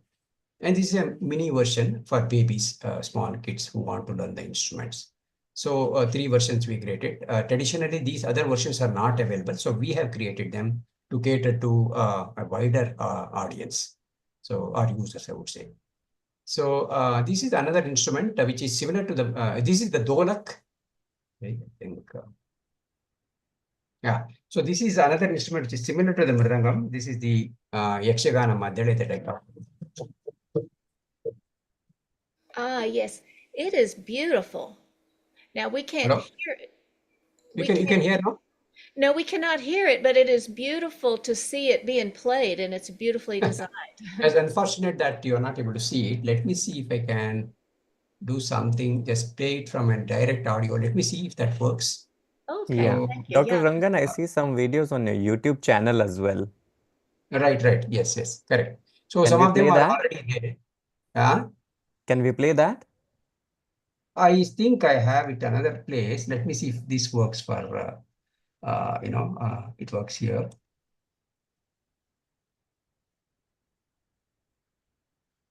Amit, can you play it for him? Is it audible now? It comes and goes. Amit, can you set it Yeah. up and then play it for them? I could do that. Yeah, I could do that. Okay, so Dr. Rangan, Amit is going to. Yeah. Can you stop sharing? Yeah, I just.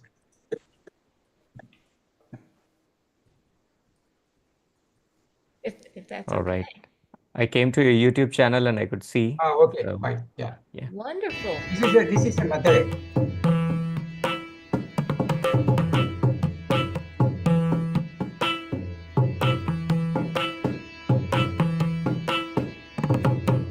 Is it audible now? Yes. Okay, wonderful.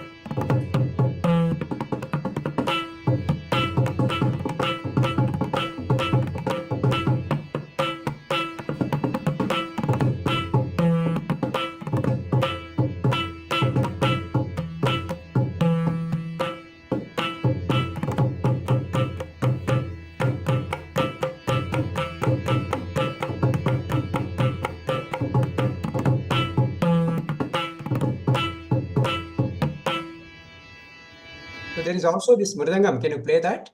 Yeah. I'll play that as well. Yeah. Yeah. And tabla is also there. If time permits, you can play them as well.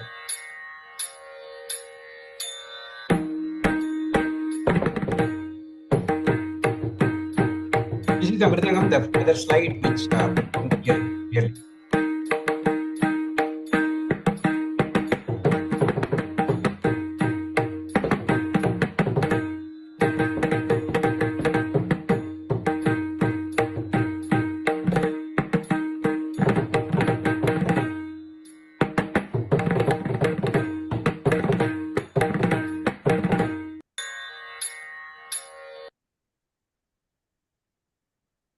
Yeah. I see some of your videos of how Yeah, you you make. can play that as well. Can I play that, please? Yeah. Yeah, sure. So this is our workplace. So different instruments are stacked.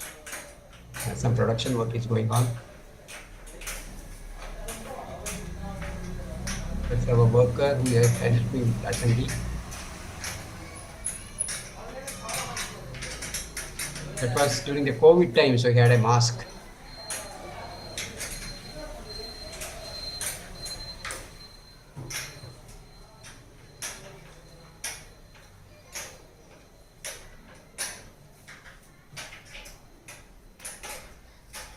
Some place where we stored more shells. They are the empty shells without the drum heads in place.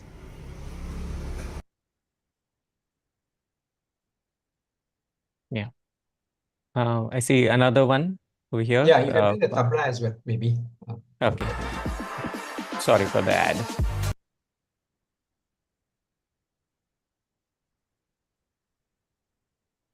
I am Dr. Rangan, creator of the Sri Mridanga. Name suggests this instrument is a synthetic rhythm Indian instrument which is equivalent to the South Indian traditional mridanga made of animal skins. The Sri Mridangam does not use any animal skins and it is completely synthetic, including the drum heads. In this video, I am going to explain the Sri Mridangam and its component parts briefly. We can skip this. The Sri Mridangam comes in two sizes. More, okay. Just for more use. Let's go to one that has some. And the left can be used to produce the bass pitch. Sorry, did you say something?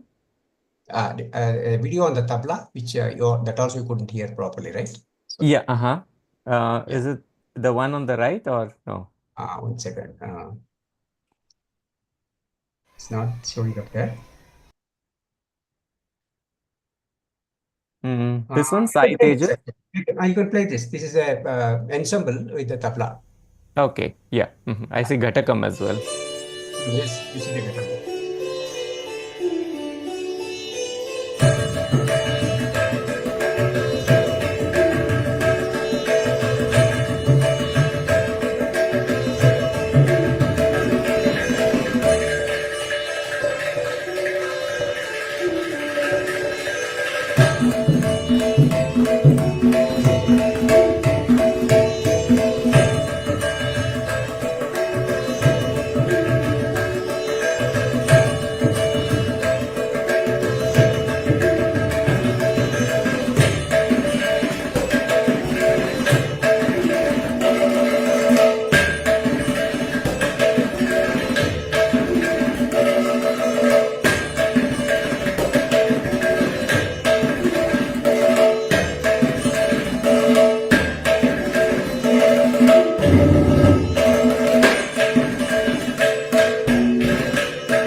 The last one is tabla. If there is time, you can play that. Yeah. Ads. I'm so sorry for that.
Wow. I am so glad we got to hear that. Thank you, Amit. Thank you, Dr. Rangan. Yeah, thank you so much for enabling that so people could just not only see but listen to the authentic sounds of these instruments. So how much time do we have? Well, we have about 10 minutes, and so would you like to take some questions? I see some questions coming up, or do you have? Yes. Oh, right, you're ready I for think questions? yeah, I will have some concluding remarks, but I think I can take some questions. Okay, so we'll have questions and give you time for concluding remarks. Everyone, please put your questions in the chat or raise your hand as people are doing now. I believe, Tammy, you were first, so if you will come on screen, if all of you will come on screen if you have a question, then we can put you on here. Hi, Tammy. Hi. Nice Hello. seeing you. Hello. Nice seeing you again. Oh, good to see you again. Well, thank you so much for your presentation. It's really hard to express the power of what you did through a presentation. And I just really want to thank you for that, for turning these classical musical instruments into a vegan instrument. I mean, and they're offered around the world. Is that correct? Can people buy them around the world, or are they mostly distributed from just within India? Absolutely, all over the world. So we've been exporting along with the local supplies to almost about 35 countries now, including, of course, US, UK, Germany, France, Australia, Sri Lanka. Almost you name any country, we have Switzerland, European countries, Sweden, Norway, a lot of countries. And of course, US is the dominant consumer base. In US, we have the largest customers. Thank you so much. Wow, Thank you. Really important. That's making a big change happen to veganize drums. Thank you. The good thing is we are able to reach across the oceans without much of a problem. We have partners who do the exports for us. So of course we had to do all the basic work, but they take care of the complete logistics of shipping it across the seas and delivering it to the customer's doors. So it's been a very good service from them. So I must definitely acknowledge their role also in this, the couriers particularly, the ones we use. Great, great. So we have a question from Danny, then we have one from the chat our question from a chat. Go ahead, Danny. Thank you. I just wanted to know in US, will we find the US distributors on the YouTube site, or is there another website where we could find them and then order them from? So we don't have a distributor yet in the US. These are shipped directly from our website, www.musicals.com. All that you have to do is place an order, and rest of it will be taken care of as well. The instrument will reach you in about a week's time, max. Okay, and is there do you have any idea in US dollars what, say? Yeah, it's around $300 US, 300 plus. Okay. Yeah, about including the shipment, the total. Our inclusive price is around slightly over $300. They're very price competitive. Even within India, it turned out to be their very price competitive, and we haven't been really wanting to increase the price just like that. We want this instrument to reach everyone, so we priced it with the fair price, I would say. So we It just looks get so back for much fun. Yeah. Yeah, thank you so much. Thank you. Okay, Gabrielle. Yes, this is a question in the chat. How much time did it take to fully develop each of these instruments? How many minutes or hours does it take to physically produce each of these instruments? And are they mostly made by hand or machine? And also, how long do they last? It's quite a few questions. Wonderful questions. Okay, so it took about 6 years to make the first instrument, that is a mridangam, which you saw the video there. So a double-sided barrel-shaped drum. So that was the first instrument, which is also happened to be the most difficult instrument to crack. It was very difficult to make that because it is very complicated. And in fact, mridangam in our Indian culture, we call it the king of percussion. It's a king of percussion. So I started, contrary to probably what some else would have done, I started with the most complex instrument because I wanted it for myself. Probably that was the driving factor. And the R&D part took about 6 years. And for the next instruments to come, it was in quicker succession. It took about one and a half years. And typically it takes about, if I want to develop a similar instrument with some broadly similar properties, it takes about 8 months to 10 months and sometimes even lesser time to make a new instrument. So when I make a variant of an instrument, it doesn't take that long. It takes about 6 to 8 months, maybe even less. And second thing is, sorry, I forgot the sequence of questions. So can you come again? Well, this questioner wants to know how long did they last, these instruments? Yeah, so they last for many decades, I would say, because, the fiberglass shell is very rugged and it should last for decades, as without, any problem. And the drum heads, that is something that I want to highlight. The drum heads, this black spot, usually lasts for about 5 years. Whereas, in the traditional skin instrument, it lasts for only a couple of months. So that's the kind of, longevity these instruments have. So another 2 questions you asked, can you repeat them? Then someone wants to know how many of your clients are vegan and do you know if other instruments can be veganized? Yeah, so not all customers are vegan because, these instruments have brought in a certain amount of convenience and value for money for many people. So we are not actually kind of saying that buy it because it's vegan. We are saying that we buy it because it is very functional and value for your money. And indirectly, we drive the message of veganism. When we interact with the customers, we say, some people ask why we did that, and then we explain to them. And one thing about this musicians community is they are a bit closed-minded. They're not very open. So it's difficult to pitch in the idea that it's vegan and so go for it. They will go for it because it's convenient, offers them value, convenience, travel friendly. But some artists are vegan. For example, a lot of student community, they are vegan and they usually buy our tablas.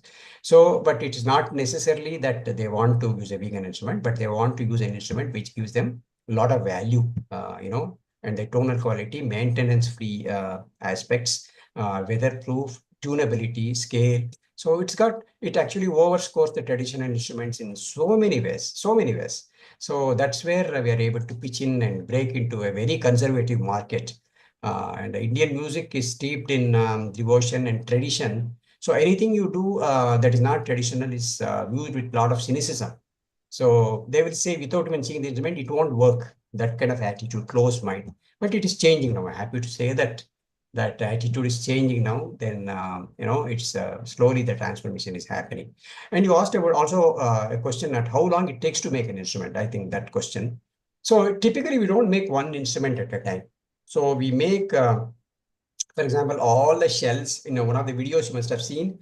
We have put all the shells together. The shell means the body of the instrument, which is a fiberglass body. So they all come together in one batch, and then we make the drum head separately. We store it. So we then quickly assemble it. So we can do more than one instrument per day, if you ask me, and we can scale it up to even 5, 6, or even 10 instruments. If there's a demand, we can always scale it up. So usually you can ballpark say one instrument, 2 instruments per day. Excellent. Okay. Well, thank you so much. I see Dr. Rouse here, and we're almost. Are you okay, Gabrielle? Yeah. There was another question, but you've answered it in your last Okay. answer. So thank you. Thank you. Thank you so much. Yeah, my question had to do with the instrument that the Hare Krishna people use. Is it coal? Coal? Is that it? Coal. Yes, correct. Is that also made from cow skin normally? Yes. Yes. Unfortunately, so there's a huge dilemma there because these people, proponents of Krishna Bhakti, they're using a cow skin instrument. So some of these things, I wonder how it is even possible that they're so insensitive. Right. But that's the way the world is. So Wow. yeah, it's not made of cow skin. Yeah, to be So very has there been any take up from them on your instruments? See, what we have done is we have done a kind of a strategy there. So what we have done is we have appointed a franchisee to who belong to that community. So the Hare Krishna community, and they do the marketing, and they are our franchise. I mean, they get the shells themselves, they do themselves, but the head we supply. So with that kind of an approach, we're able to reach a much wider audience. And again, they have in the instruments shipped to many countries all across the world. Yeah, so they must have sold about 3,000 to 4,000 instruments the last couple of years. Wonderful. Thank you. Thank you. And our next guest is here, but I want you to have time to wrap up. And I see Alison has a question. Is that okay with you, Rachel? If we all right, thank you. Go ahead. I just wanted to ask quickly, what's the potential here? What are some of the other instruments that can be veganized? So the thing is, we are veganizing one instrument after the other. So we have done about close to 10 instruments now. So some instruments are very difficult to veganize at this point of time. For example, there's an instrument called chende. There's an instrument called dole. So these are difficult to do at the moment. I don't have the technology to do that. But accepting some of those instruments, we can still do a lot more. And I hope, because in my lifetime, I will not be able to finish all that. So at least I want to set a way, a method which eventually we are going to, transfer this knowledge to responsible people. And so the same ideas can be used to create different instruments. It's basically the idea of creating a loaded membrane with a certain Turing system. These are the primary principles with which you have built this, and they can be used to build many more instruments. I don't think there is any limit whatsoever on what we can do, but there are some instruments which are very hard to do. So that I must admit. Yeah. Wonderful. Thank you so much. Okay, your closing remarks, and then we'll go to our next speaker. Sure. So my closing remarks would be mainly the observation that, these Indian instruments are used in classical performances, classical music, which you call Carnatic and Hindustani music. There are two systems of music. And here the theme of our, our composition, musical composition is compassion. So every single Carnatic music composition, I'm a performer of the classical music, vocal music.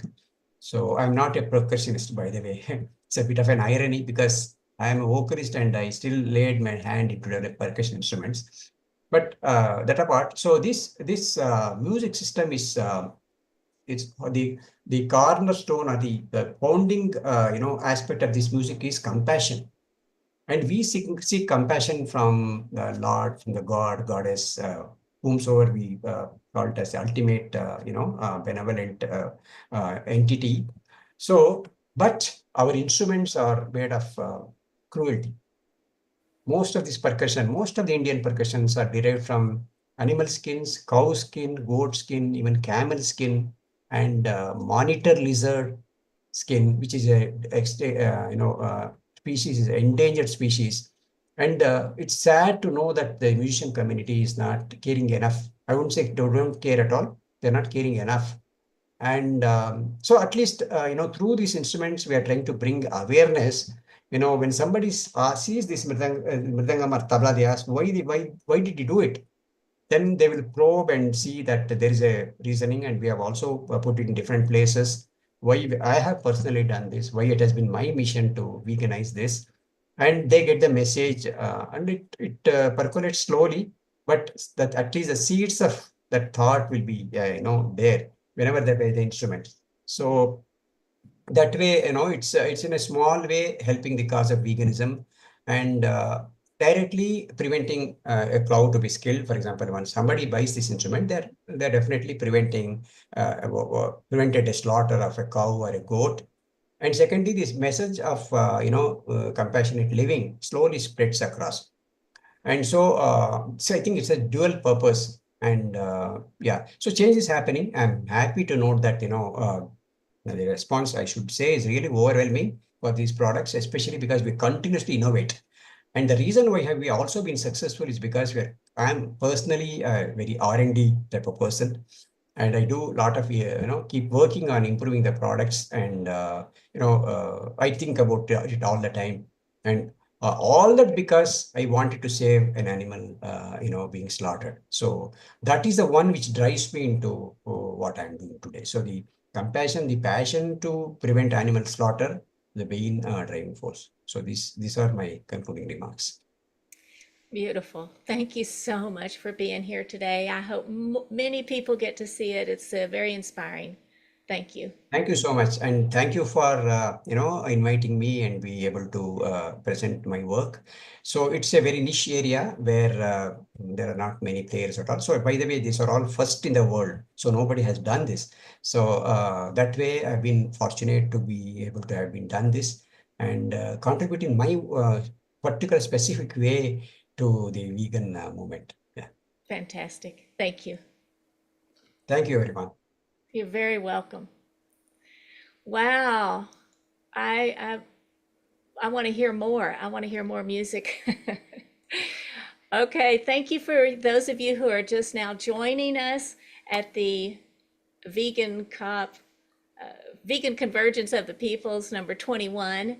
Welcome to VCOP 21. I'm Rebecca Allen, I think I'll just start over because we can edit this. Welcome to VCOP 21, everyone. Thank you for being here. This is the 21st Vegan Convergence of the People. I am your climate healer MC, Rebecca Allen, and I am pleased to introduce to you our next speaker, Rachael Brown. For fork's sake, 10 days to make big change happen. Rachael Brown is certified in plant-based nutrition and food sustainability from the T. Colin Campbell Center for Nutrition Studies at Cornell. Rachael is a licensed practitioner of massage and pain neutralization techniques and a certified yoga and Pilates instructor and a spiritual director.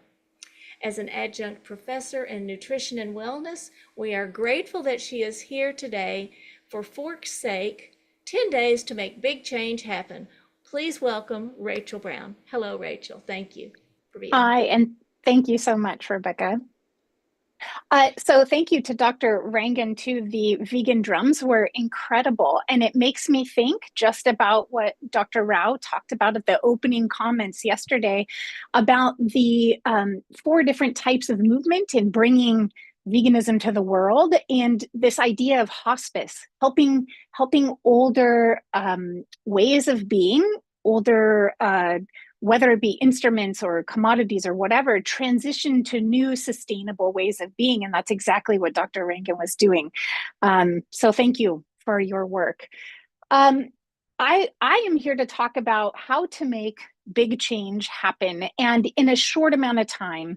And I want to say that I love the work of Dr. Rao and of climate healers. And maybe like me, you have people in your life who are not aware of this work that is happening. Maybe like me, you have people who hear the word vegan and it's almost like a swear word. They have a whole set of ideas that come with that word. And they don't want to think about it. Or maybe like me, you have people, family members or friends who really don't know the latest science, haven't heard this information that it's okay to eat almonds, because while they use some water, they don't use as much water as the animal products that our friends and family members are eating. So I want to talk about enacting, how do we enact some big change? And in a short amount of time, I really believe, I've watched hundreds of people do this, that if you have 10 days, you can make big change. And for people who aren't open to thinking about saving the animals, or maybe they think they just need to ride their bike or walk instead of drive their car, and that will solve the climate problem, I think another way in is to talk to people about health. That is how we came to making changes in our diet. And like me, you probably have some friends or family members who are dealing with health issues. Sadly, this is a very normal thing to be dealing, especially in our country, with heart disease of any kind. So elevated blood pressure, elevated cholesterol, around the world, elevated blood sugar and diabetes. So we're talking about people who have issues all across the board with health. And we know now that by changing our diets, we can change our health. So I'm going to tell you just a little bit as to how I got here. And then I'm going to walk you through how in just 10 days, you can make this change. You can make this change with other people you know and love, or invite others to join you on this change. So 15 years ago, my nephew was 5 years old and he was diagnosed with cancer. And at this time, we thought we were eating a relatively healthy diet. My kids were 6 and 8, and we ate fruits and vegetables with every meal, but we also were eating grass-fed beef at the time. We thought that was a healthy option.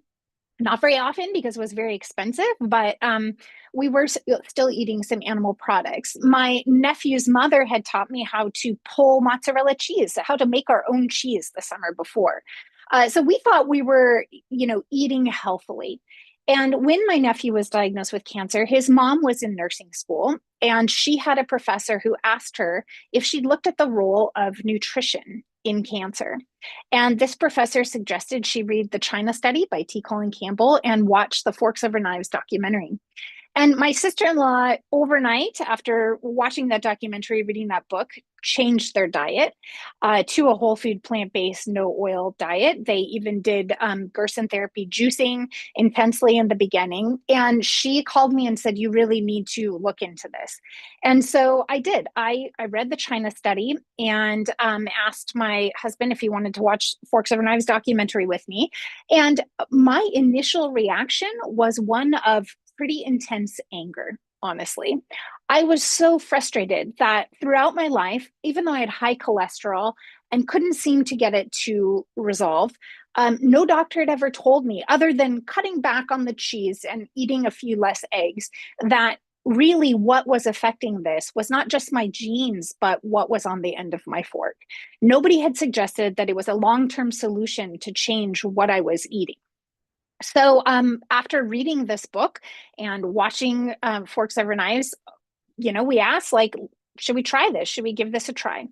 And so we did. We got our blood work done, and we went back in. I couldn't get back in 10 days. I got back in at day 17. And when I met with my doctor, he said, I don't know what you did, but whatever you did, keep doing it, because your cholesterol has dropped 50 points in 17 days. And I couldn't do that with medication. So whatever you're doing, keep doing it. So at the time, this was both good news and bad news. It was wonderful news that I didn't need to be on medication, which I'd never gone on, because I'd watched my dad be on cholesterol medication my entire life, and he would have side effects like losing his taste or some other odd side effect. And I never wanted to do that. I didn't want to support pharmaceuticals in that way. I didn't believe that the answer was taking a pill. And so that's what started us on this journey of, how do we do this? How do we eat this way when nobody we knew outside of my sister-in-law and her family, who were 2 states away, were eating this way? 15 years ago, there wasn't as much on the internet. Whole food, plant-based, no oil was not something you saw a lot. you could find information on vegan things, but there wasn't as much out there as there is now. So we started, and we really made, I would say, almost every mistake in the book. And so over the next 10 years, we continued to refine how we were doing this, and really felt like we got it down. And once COVID hit, I couldn't do the work that I had been doing. I decided to go to the T. Colin Campbell Center for Nutrition Studies and get my plant-based nutrition certificate.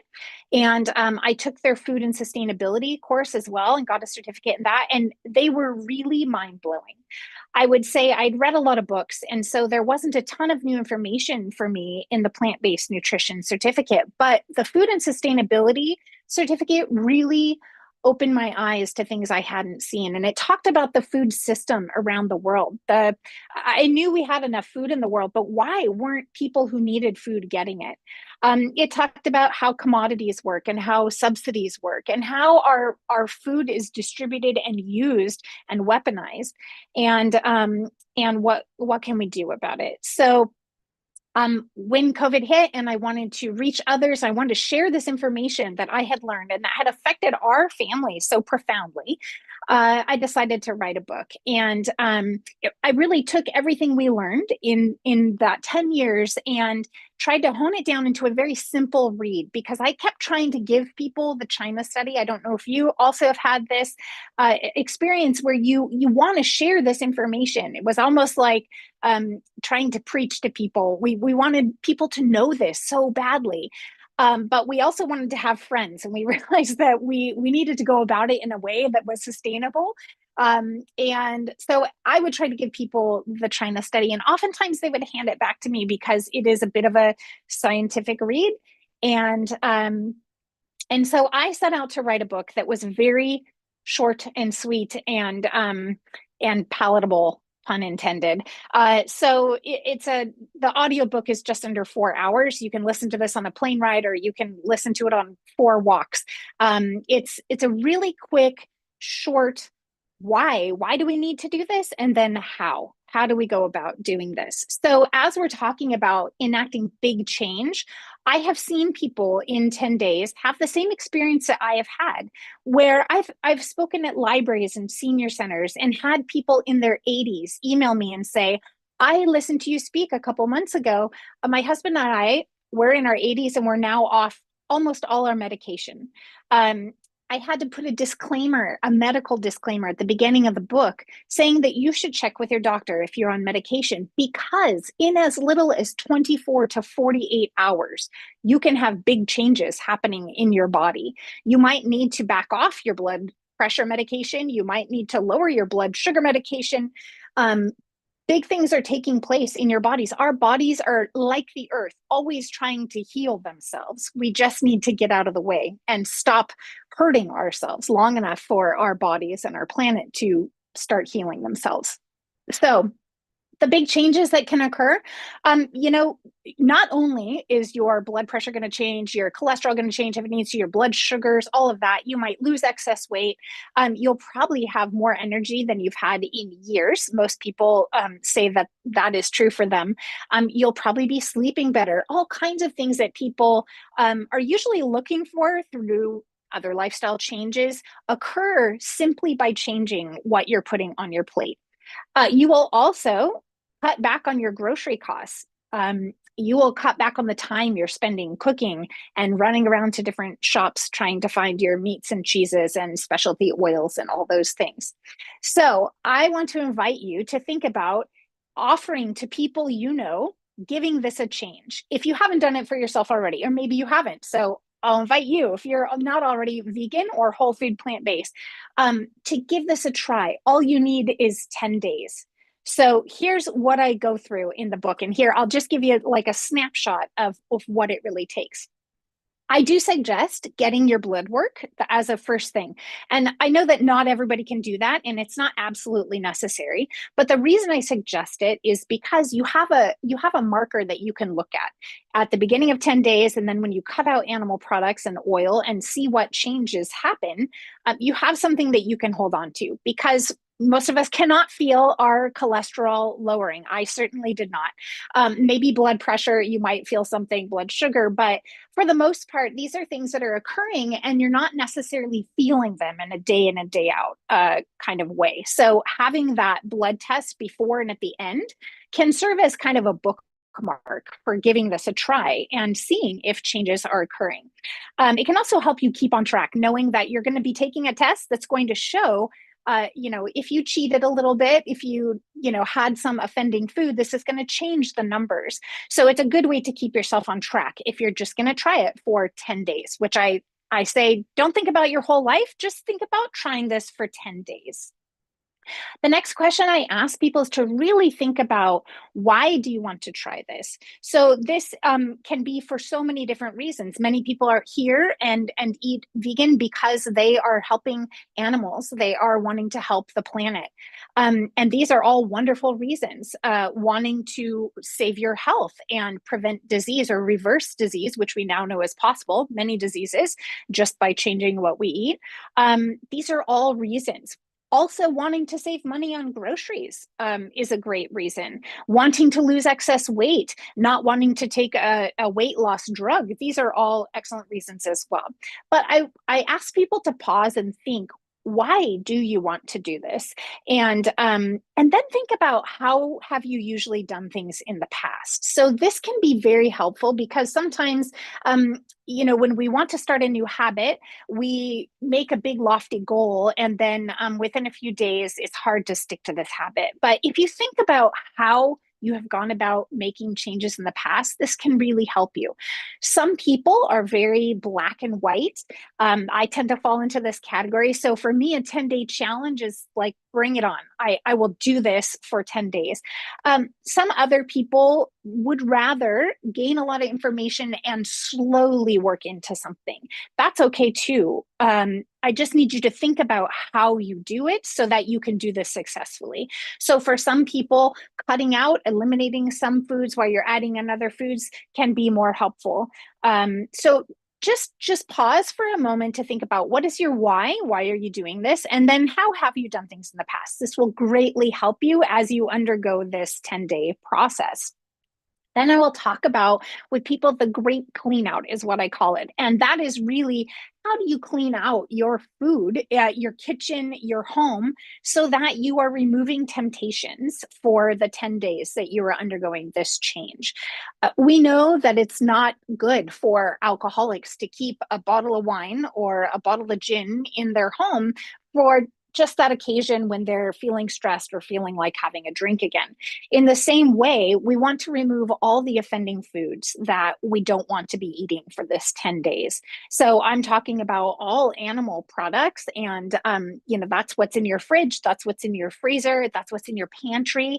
I'm also talking about hyper palatable junk food. So we're talking chips and crackers and cookies, basically anything, any food that's in a packaged form that has been made not by people or not by the earth, but by machines in some factory.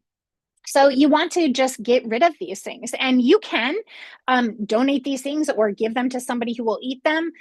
You might, with the information that you're learning, though, start to feel bad about that and think, maybe actually I don't want to be giving this food to people I love, but maybe there's somebody who will gladly eat it and isn't ready to make a change yet, and you can donate it to them.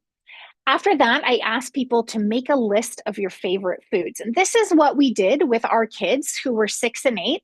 And, at first I was concerned, thinking, how are we going to get them to enjoy eating fruits and vegetables all the time, and only fruits and vegetables, nuts, legumes, all of that.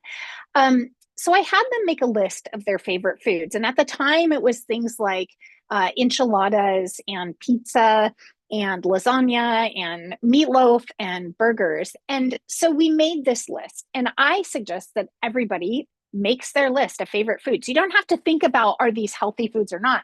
These are just the favorite meals that you enjoy eating.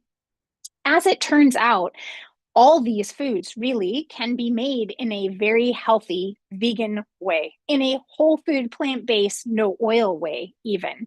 So it's very simple then to take those favorite foods that you love and that you enjoy and that you go for to gather around a table with friends and family, or you go to for comfort. There are ways to make these same foods. So whether it's fettuccine Alfredo, you can go to Google now and type in whole food, plant-based, no oil, vegan recipe for fettuccine Alfredo. You will get thousands of recipes that come up to try. Let's say you miss scallops. You love seafood. You can use trumpet mushrooms. There's ways to cook them that taste like scallops. Nothing is off the table here, you know, from ranch dressing to pizza. You can make all these foods in a very healthy way. Now, the first time you make enchiladas or lasagna, it might not be your favorite recipe. That's okay. Like I said, there's probably thousands when you Google it. And so just pick another one. Look through the ingredients, see what you have, maybe find something that's slightly different. You'll probably find some chefs or people who put out recipes that maybe you enjoy, and you can start looking at their recipes. The McDougalls have thousands of recipes on their website. Center for Nutrition Studies, T. Colin Campbell's organization, has the same. I mean, there are many people out there putting out recipes. Some of them are 8 ingredients or less, and they're very simple, but you'll be able to find a favorite. Just stick with it. So maybe you need to make that enchilada or lasagna or burger 6 different times or 7 different times before you find one you like. But once you find one you like, stick with it. There's a new favorite. It's really not going to be that difficult, I promise. After you found your favorites and you've decided some things you want to make, then I talk about in the book how to shop for these things.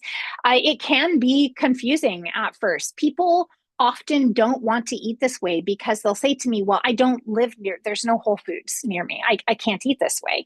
And nothing could be further from the truth. You do not need specialty grocery stores to eat this way for your health. I love registered nutrition. Jeff Novick talks about being able to eat this way if all you have near you is a dollar store. Because when you think about it, when we're eating food that comes from the earth, you can find at a dollar store a grain, usually rice. You can find beans, a bag of beans or a bag of lentils. These things are very inexpensive, and one bag can serve for 5 days of eating for one person. You can also probably find frozen vegetables or canned vegetables, the same with fruit. So you don't need any specialty store to be getting what you're going to need to eat whole food, plant-based, no oil, or vegan. If you just have a normal grocery store near you, you can also shop there. I talk about shopping the perimeter of the grocery store. Avoid those aisles down the middle that have all those tempting foods, those chips and crackers and candy bars and all these things that are designed to hijack our brains. They are created by chemists to send those fireworks, those dopamine fireworks going off in our brain every time we eat them, which keeps us addicted to them. So you want to shop the edges of your grocery store. That's where you're going to find those fresh fruits and vegetables. You're going to find all those whole foods that you want to be eating. Now, they don't all have to be fresh. Like I was saying, frozen foods are just fine as well. In fact, sometimes frozen foods might even be healthier because they've been flash frozen when they're at the peak of their ripeness. They haven't been sitting maybe out and refreshed with water a few times for weeks. So if you obviously have a CSA box that you can sign up for, or a local farmers market, or you can grow fruits and vegetables in your yard, please do that. That is a fantastic way to get healthy foods to you. But don't let the idea that you don't have some specialty vegan store or vegan restaurant near you keep you from eating this way, because in fact, most of the world doesn't have this, and we don't need it. We haven't needed it for millennia. So I talk about why this is hard, because about this time, sometimes people go, okay, I want to make this change, but why is this so hard? And the fact is that change really is hard. And there are some things that are at work against you in making this change. I mentioned the hyperpalatable foods. So the amazing thing is our bodies are healing all the time. And part of that healing process is our taste buds are changing about every 2 weeks. So every 2 weeks, you have an entirely new set of taste buds. So this is fantastic news for making this change in 10 days, because what that means is as you're starting to eat fruits and vegetables and not eating those, I'm going to use the word crap that Rip Esselstyn calls it, calorie rich and processed food. So that's what he calls crap. And that's mainly those packaged foods. You're taking those out of your diet and you're just eating real food. All of a sudden, food starts to taste really good. I share the story about my son in the book. We were having pita sandwiches, and we would often do this. It would be hummus and, chopped veggies to put in them, put whatever you want in them. Maybe some avocado. And I had red bell peppers, and he was eating this pita sandwich and he was like, what are these peppers? They're so good. Where did you get them? And I was racking my brain thinking, did I get these somewhere different? Did I shop somewhere different this week? And it took me a few minutes to realize, no, actually, these are the same peppers we've been eating. But he had indeed cut out all that sweet, artificially sweet food that he'd been eating. And all of a sudden, a red pepper tasted very, very sweet. Your mind will be blown by fresh fruit, especially fresh peaches or cherries, blueberries. You will be incredibly amazed at how good food tastes once you get the artificial taste out of your system.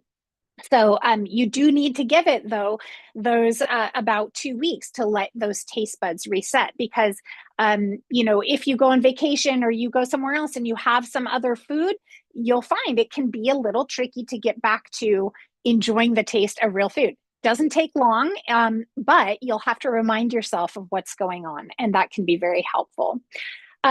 Those artificially sweet, salty, and fatty foods are the pleasure trap that Dr. Goldhammer and Dr. Doug Lisle talk about, and they really do keep us trapped. So the sooner you can get rid of those, and I will say, for most people that I work with, meat is not the hardest thing to stop eating. This was definitely true for me. I didn't miss the taste of meat at all, especially when thinking about how that meat comes to be. But cheese was more difficult.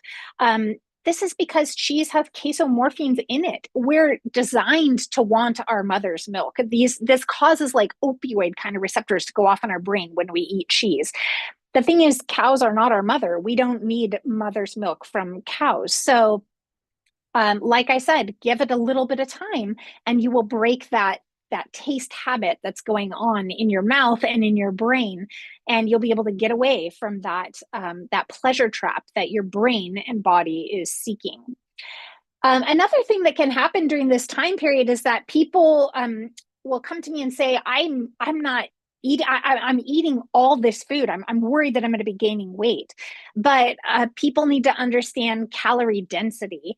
And the fact is that, if you take away, maybe you were having 2 pieces of pepperoni pizza for lunch, that might equal 4 bowls of soup and 2 large plates of salad. Or, a big bowl of rice and beans with all kinds of toppings on it, including avocado and healthy plant fats. So it can seem like you're eating so much, but the fact is that you're eating fiber-rich foods that is filling your stomach, but you might not feel as full. You might need more food in the beginning to help your brain feel that you've reached satiety, but it won't take long. Your body will balance out. It will get used to getting everything it needs from the food that you're eating, which is really the food that your body needs to run efficiently. And you'll feel fantastic in that process.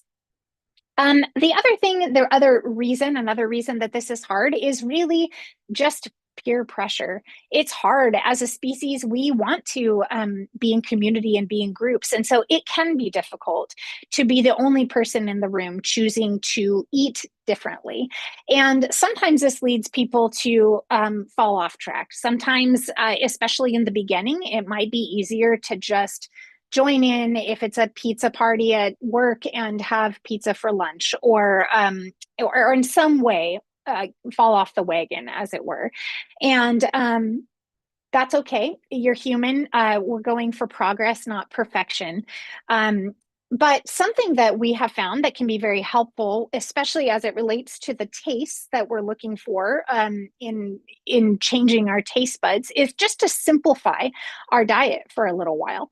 And so if we especially are traveling and maybe we've continued to eat vegan, but we've had to eat out at restaurants where there's been oil on our food and salt on our food, and we're just used to more palatable foods, more fat and salt in our diet than we usually eat. Sometimes we will do a rice and bean week. And this came about, I talk about in the book, Nathan George, a fantastic individual who started a thing called Hungry for Change. And he started this in churches in England and in the US. And what it was is that you would get a box. It was a small box. And in this box, for 1 week, you would eat out of this box. What came in the box was 1 bag of rice and 1 bag of beans and 1 bag of oats. And the idea was that you would eat like most of the people in the world eat, very simply, with enough calories to be living, but not hyper palatable foods. So they suggested you can drink coffee or black tea. Black tea is what most people around the world drink. You could add, some onion and seasonings and vegetables to your beans when you cook them, knowing that not everybody has that luxury. And then you would just cook up your oats and your rice, and then you would divvy it out for 5 to 7 days. And it came out to about a cup of rice and a half cup of beans per meal. And when we did this, the hope was that you would take the money that you would have spent on other food and that you would donate it to something of your choosing, whether that's unhoused people or providing food for people or to your place of worship or however you wanted to donate the money. But it really was surprising how different it was to just eat a cup of oatmeal in the morning, plain, and rice and beans for lunch and dinner. It was a way of fasting in solidarity with people around the world and a way to really change your thinking about eating. So I suggest this as a way to get back on track. If people have found themselves having a hard time sticking with eating whole plant-based foods, it's a very quick way to reset your taste buds and your thinking, to be very grateful for all the amazing options of food that you have when you just take a little bit of time and eat very simply. There's something like this with the McDougall program. They call it Mary's Mini, where you're splitting your plate, a 50-50 plate. You're having a starch and a vegetable, and you're not introducing a lot of variety, which helps you to really slow down and eat what you're eating and be with what you're eating. And then when you reintroduce variety, your taste buds and your brain will just explode with excitement for very simple things. So it's a great thing to get you back on track. So we talk about other lifestyle changes as well. I love helping people, especially when they're coming at this for their health or maybe looking to lose weight. Many people often think they need to start a rigorous exercise routine at the same time. And I really actually love working with people who, for whatever reason, can't start exercising immediately, because when they just change what they're eating, they can see that actually the food is what's making the biggest difference. I'm not saying you shouldn't be exercising. I think everybody should be out there moving, but you don't need to join a gym. You don't need to run miles every day. It can be as simple as dancing or gardening or walking. I mean, it doesn't need to be anything big. So we talk about lifestyle changes and adding some of those as well, but making sure that you're sleeping well. Eating this way will really help your sleep patterns, you'll find.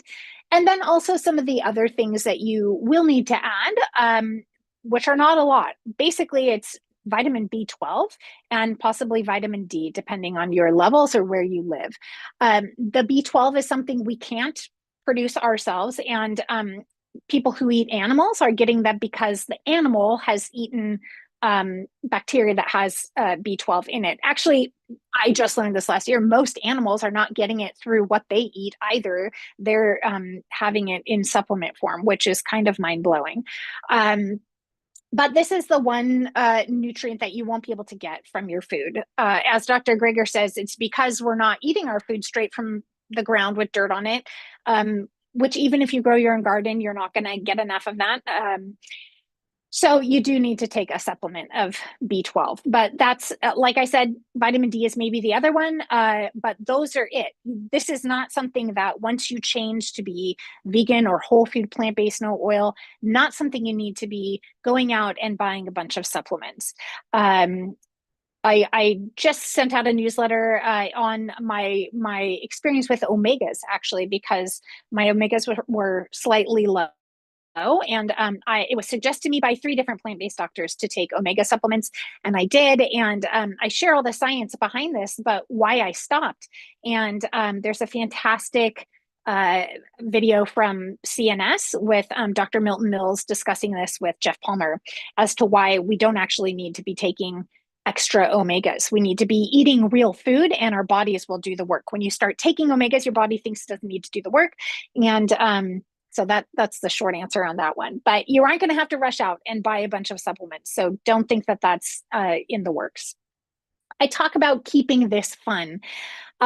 Especially when I wrote this book, I thought I was writing this book for other parents and other young families like us. I mean, my kids were 6 and 8 when we did this, and I was trying to help other families because around the playground or at school, I was talking with other parents whose kids were suffering from allergies or asthma or all kinds of other issues, being sick all the time and looking for answers. And I was trying to suggest, again, at the time, I was mostly suggesting T. Colin Campbell's book, The China Study.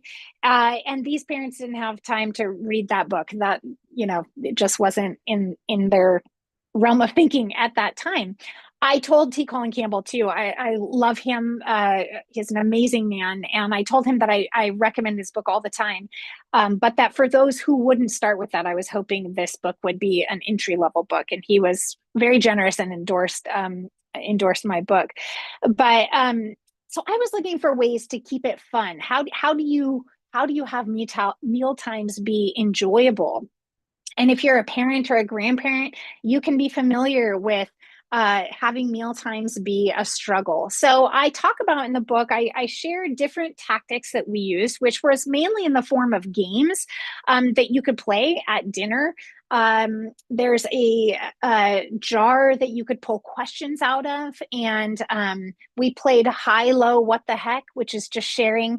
Everybody has a chance to share from that day, one high from their day, one low from their day, and one what the heck, which is really just what was something that happened that was surprising or crazy or just made you go, what the heck? So these are very simple things you can do, but as you're sitting around a table sharing and you're listening, even kids who were thinking they weren't hungry, as they're waiting for their turn to share their story or listening to a sibling or a parent or a grandparent's story, they'll find themselves starting to eat food. Now, this might not happen if they had a string cheese or goldfish crackers and were watching TV before dinner. But if they were not eating hyperpalatable foods and they were out moving and playing, and they're actually hungry, then they will be eating the food that you put in front of them. So games can be a very fun way to keep it fun. And you can put some new routines in place. Have your kids help you, your grandkids help you. There's such great buy-in from children. Most parents I talk to and grandparents were concerned that their kids or young ones would have a hard time transitioning to eating this way. And what I have found is that actually the opposite couldn't be more true. Kids, especially if they see a video on how animals are treated, and it doesn't have to be a graphic video. There, I put a link to, I believe it was a peanut butter ad that was a cartoon that talked about the orangutans and how when they're wiping out the Amazon to plant palm trees for palm oil, to go into some peanut butters and other foods, what this was doing to orangutans. And it's a 3-minute cartoon, but kids can see these things and they will make radical changes. And unlike adults who can maybe rationalize or set that aside somehow and choose to eat those foods some more, many times kids will not, once they know that chicken on their plate, that chicken nugget that they used to love, is actually from a real chicken, and they've seen what happens to chickens, they will choose not to eat that way. So it can be very helpful to have honest, age-appropriate conversation with children, and you'll be amazed. They might be the drivers in your family when, come a Friday night or something, and people are like, okay, well, we don't have time. Should we just go to our old favorite? It might be your grandchild or your child who reminds you, no, I'm not going to eat that. So share with your kids about what you're learning in age-appropriate ways. It will change the world. It will change their world, and it will change your world. I also talk about how, like I mentioned, we are a species that live in community, and how to do this, how to eat out, how to eat at other people's homes, how to eat in a business meeting setting, at a conference, all these things that are required as we go about our day-to-day lives. And eating out is not as hard as you think it might be. Most ethnic restaurants of any sort have vegetarian or vegan options. So it's really not difficult to go to an Indian restaurant or a Chinese restaurant or a sushi restaurant or a Thai restaurant and order a whole food plant-based meal. The oil can be tricky. If you're eating out at restaurants, often just assume you will have oil. But as far as eating vegan, it's really not as difficult as you think. Even in a steakhouse, you can eat a wonderful vegan meal. Steakhouses often have baked potatoes. They have sides of vegetables that you can order. You could just ask the vegetables to be steamed rather than cooked in oil. A salad bar is often available. So really any type of restaurant you can eat at, even fast food. When we started this, we live in California. We would do an 8-hour drive to visit my parents. And we stopped at In-N-Out in the beginning, in the early days, and we would just order a burger with no burger patty. So we had a bun, we had lettuce, onion, tomato, pickle, the things that went on it. No mayonnaise. We just did ketchup, mustard, and that was a sandwich. It's not ideal for every meal, but it was fine if we weren't packing our own food. You can do the same at any kind of sandwich shop. You can order a veggie or a vegan sandwich. Just ask for certain things to be held. So it is possible to eat out. It's not as hard as you think.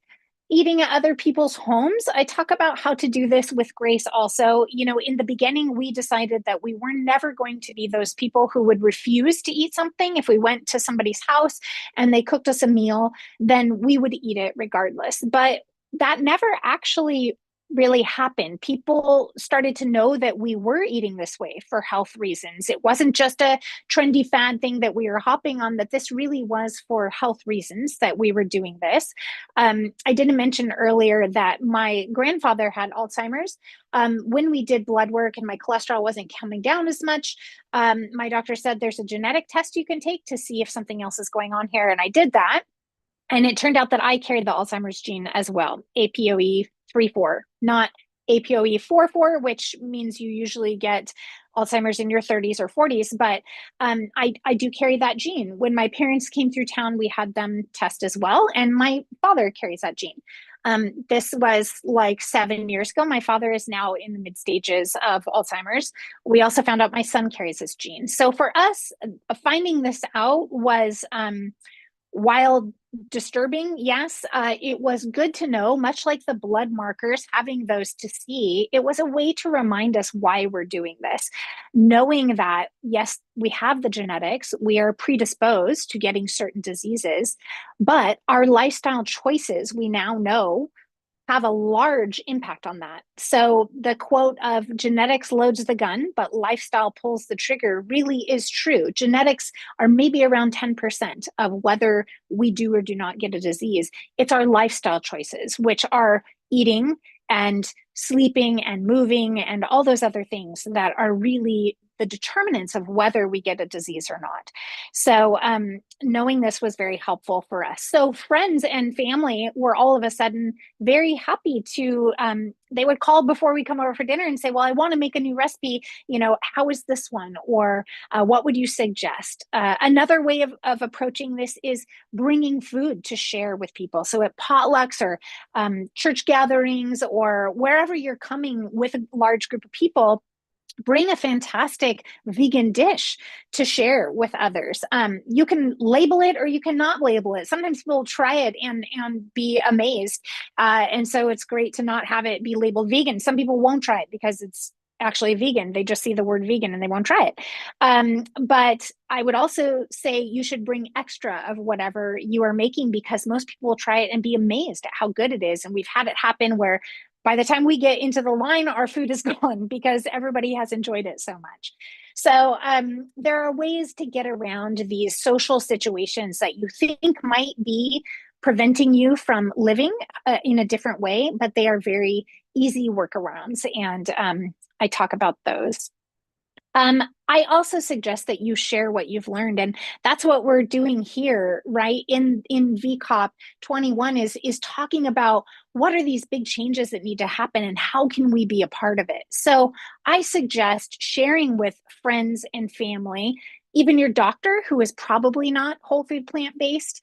Maybe there are some, you know, growing doctors, Physicians Committee for Responsible Medicine, trying to get this information into the medical tests that our doctors take. But many doctors have only had 1 to maybe 5 hours of nutrition training in all of their training. So likely what you're doing is new information to them. So share what you're doing with people. Even your friends who are doing keto or paleo or the carnivore diet, share the good news that carbs are really good for you. We're not talking, you know, chips and French fries and Oreos, but we're talking complex carbohydrates, potatoes. Most people who are eating these diets miss potatoes. So it's really fantastic news that they can eat all the potatoes they want. Just don't slather them with butter and cheese. So share this news that you now know. And then lastly, I talk about motivation, because it can be tricky to feel like you're the only one swimming upstream all the time. But as you find when you're at something like VCOP, there are many people around the world doing this. You are not alone. You are not the only one. You might be the only one in your family or in your community, but there are many other people around the world making this change that is necessary for us to have a habitable planet, to live healthily. And it can be very helpful to join communities so that you have what you need. So you can watch documentaries. That's another helpful thing. You can read books, be reminded of success stories, but joining things like VCOP, joining things like whole communities. That's the T. Colin Campbell Center for Nutrition Studies, their communities. It's a free network you can join. There's conversations, there's book studies, there's all kinds of things, lots of information there. Rip Esselstyn has Plant Strong communities. There are different communities all over. Reverend Beth Love, who has spoken at VCOP before, has Eat for the Earth community. So there are ways to do this that are that will keep you motivated and help you bring others with you along. So I'm not sure if there are any questions. I will open it up for questions and just leave you with the book is available wherever you purchase books. I heard Dr. Rao say that it was difficult to get his book, how he printed on Amazon because it was printed backwards. Amazon didn't like my title. It found it offensive, so I could never run ads on Amazon. I actually suggest buying books from Barnes & Noble or other places. But you can purchase that on Amazon or anywhere you get books, and find me at forforksakebook.com. Wow, thank you. Yeah. That was wonderful and inspiring, and also it reminded me of my journey, and I bet people in the audience also have noticed big changes in their life when they went plant-based. Yeah, yeah, and it really doesn't take long. That's what I want people to know. Most people come up with this list of things like, I can't do it now, or I will never be able to do it for these reasons, or I don't have the time. And I just want people to know how easy it is. Just give it 10 days and see for yourself. Right, that's very good. Well, let's see. I don't know that there are any questions. If there are, please raise your hand or put them in the chat. And I will just ask, let you know that for me, I noticed a big change when I gave up dairy. My whole body felt like dancing. It was just amazing. It seemed like it was in a day, but it might not have been. I just remember the day I felt that, and it was a day or a few days afterwards. So big Yes. change. So many people experience that, and especially those with any kind of allergies or asthma. That can be a big change for people. Excellent. Okay, I see we have somebody to ask a question, and so we'll bring up Joya. Hey, Hi, Joya. PJ. Hey, Rachel. It's so good to see you. I Always good just to see you. wanted to say what a joy it is to hear you talk, and what your book is too, because my journey has been similar to yours. I've had a lot of the similar experiences, but I have yet to integrate this into the wide world and to feel like I'm connected to the wide world and still have the joy and the positive energy that you radiate. So I just want to applaud you for that and thank you for your book, because it does make it fun and palatable and accessible to people who don't feel able or inclined to just move out of what I like to call the sad world, the standard American diet world, into the happy world, using your acronym HAPPY, healthy, and plant powered. Yay! But you are clearly happy and you're spreading it in a beautiful, beautiful way. So congratulations and thank you from the bottom of my heart, and on behalf of all the other people who are being inspired and impacted by your message and your beautiful way of delivering it. Thank you. Yeah, thank you, Joya. She's lovely. She's spoken herself at VCOP and has a wonderful ebook and an amazing success story. So thank you, Joya. I appreciate that. Thank you. Thank you. And Bye. I see that, oh, thank you, Joya. Sorry to interrupt. I love Joya too. Let's see. Ken's camera is not coming on, so while they're working on that, I'm going to let Gabrielle come forward. She has a question, so if somebody will spotlight Gabrielle. Yes, I do, or we do in the chat. Someone says, I take omega-3 from algae. Why should we not take supplementary omega-3 when most vegan foods are low in it? Yes, and that I have a newsletter that either just came out or is coming out shortly, because that is something I questioned in the last year. I eat a lot of foods that have natural omegas in them. I learned many years ago that it was about the ratio to omega-6 and omega-3s, omega-6 being primarily in the standard American diet, coming from things like fried foods. So if you eat less of those, you're eating more healthy omega-3s, that your ratio will be intact. But the short answer, and this, if you go to Center for Nutrition Studies or YouTube and look up Demystifying Nutrition with Dr. Milton Mills and Jeff Palmer, they talk about exactly what's happening in your body. And so the short answer is that when you're taking omegas from other sources, your body doesn't break it down into these 6 different ways of using it that it needs to do. And so when it's the similar kind of thing with iron, oftentimes we look like we have lower iron, but our body is just using it efficiently.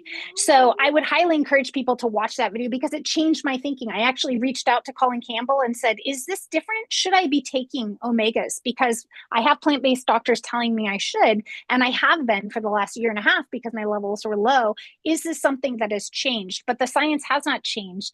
And we don't actually need to be taking algae oil supplements, definitely not fish oil supplements.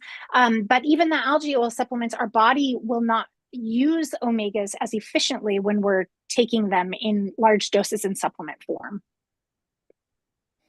That's the tip of the iceberg there. Okay. There's another question here, or shall we do it now or later? Go ahead. We've got just a few minutes, so Okay. Sure. This person says, I've often heard people say those following a vegan or plant-based diet don't look that healthy. Oops, somebody else popped something in there. Here we go. That they may look thinner, faces and bodies not as filled out. Are there certain nutrient deficiencies that when depleted may help? That's a good question. And I'm not a physician, so I can't speak directly to things that, probably if people are deficient in things, they might not look healthy. But from everything that I have found, if you are eating whole plant-based foods and a variety of them, you will be getting all the nutrients you need. It's like the argument that, we're protein deficient somehow. We don't actually need extra sources of protein. If you're eating whole foods, and I'm talking about foods that your grandmother would recognize, right? Beans, rice, whole carbohydrates, vegetables, fruit, nuts, and seeds. All these things contain all the amino acids and all the protein that we need. So you don't need to be adding specific things in if you're eating a variety of whole foods. And the last part of that question was in complement with weightlifting, of course. We do have a weightlifter vegan that's a climate healer, Jeff Francis, and you can find his videos on YouTube. So thank you. That's all for now. Yeah. Jeff Palmer is a 60-something-year-old vegan weightlifter as Jeff well. Palmer, You can right, find his information. Yeah. And Robert Cheek is another one, outspoken vegan. He has several books. So yes, you will not be muscle deficient if you're not eating animal muscles. That's not how it works. Very good answer. Thank you. Thank you, Gabrielle. And hello, Ken. Thank you. And we've got a couple of minutes.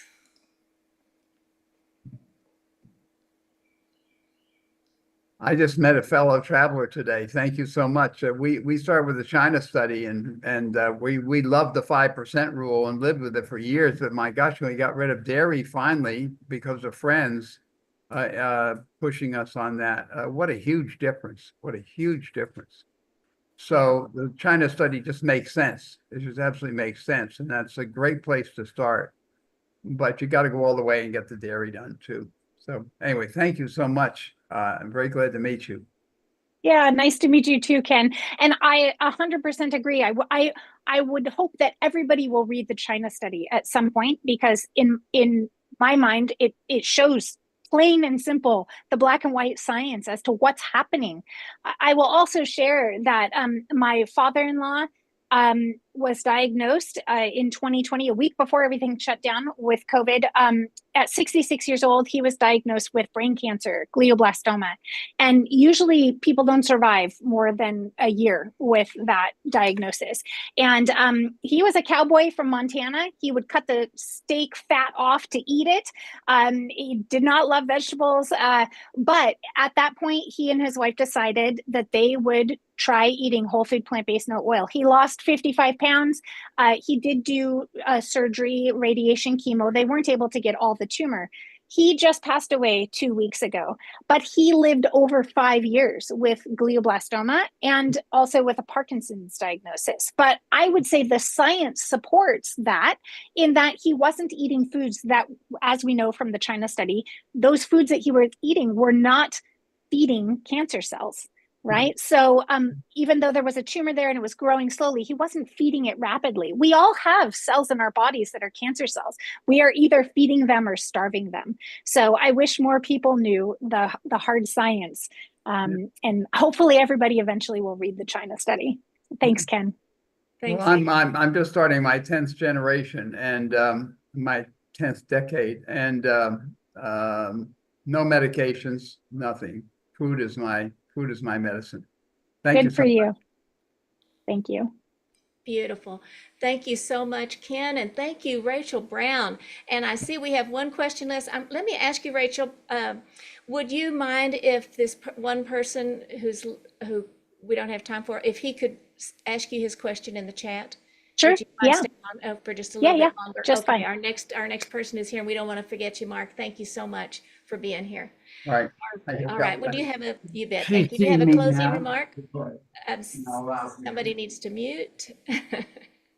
Okay, thank you. Do you have a closing remark, or was you ready? That's it. That's it. Thank you so much. My closing remark is that big change can happen in a very short amount of time. So whether you eat this way or not, if you don't, please give it 10 days. And if you do already, grab somebody in your circle and bring them along for the journey, join them for 10 days, and linking arms, we can do this for our health and for the planet. Thank you, Rachel. It was wonderful to hear you today. Thank you. All right, everybody.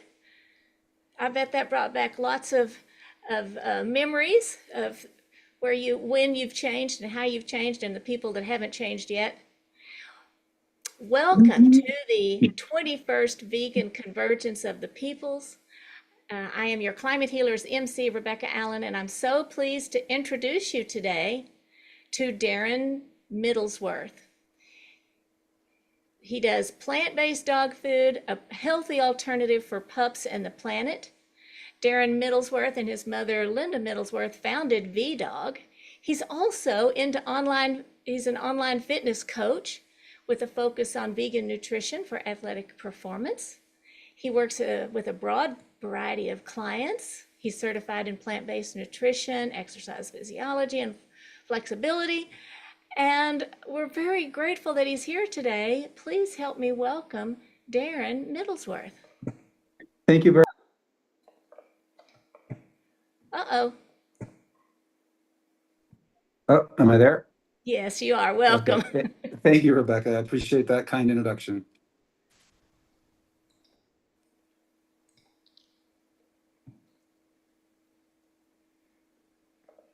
Okay, I'm here today to add to the discussion of big change, the pet industry's potential impact on the climate issues that we're dealing with, as well as the efficacy of plant-based nutrition for canine health, which are intricately connected. So the discussion really is one of, can we extend our sustainability factors in terms of our dietary choices to our pets and to our dogs in particular. So we've been doing this for 20 years now, since 2005, and have really come a long way in terms of the innovation and the formulations that we have come up with on the plant-based pet food side. And we're happy to also have some emerging science on our products. Largely, the information has been anecdotal over the years, and through just experience and what we've witnessed with dogs adopting to plant-based diets. So we are excited to now have some research to corroborate the evidence that we've already sort of acquired and witnessed over the years.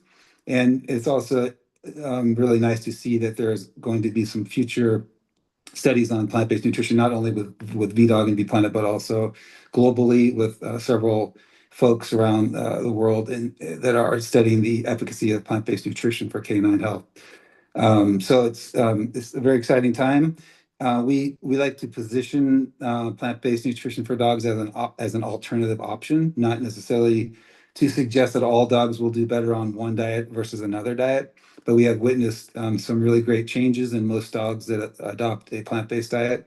So it's in terms of allergies, in terms of inflammatory markers and other potential diseases that can be caused by inflammation primarily.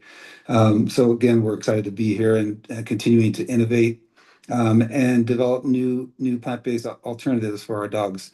And the other side of the equation, of course, is our ability to again extend plant-based nutrition to our dogs and to canine companions, and also lowering their impact in terms of their environmental paw print, carbon paw print. So there's really two sides to the equation here, and clearly globally pets, if you look at the numbers and the data behind the contribution of the pet food industry, both in the US and internationally, it's a very significant contributor to CO2 emissions.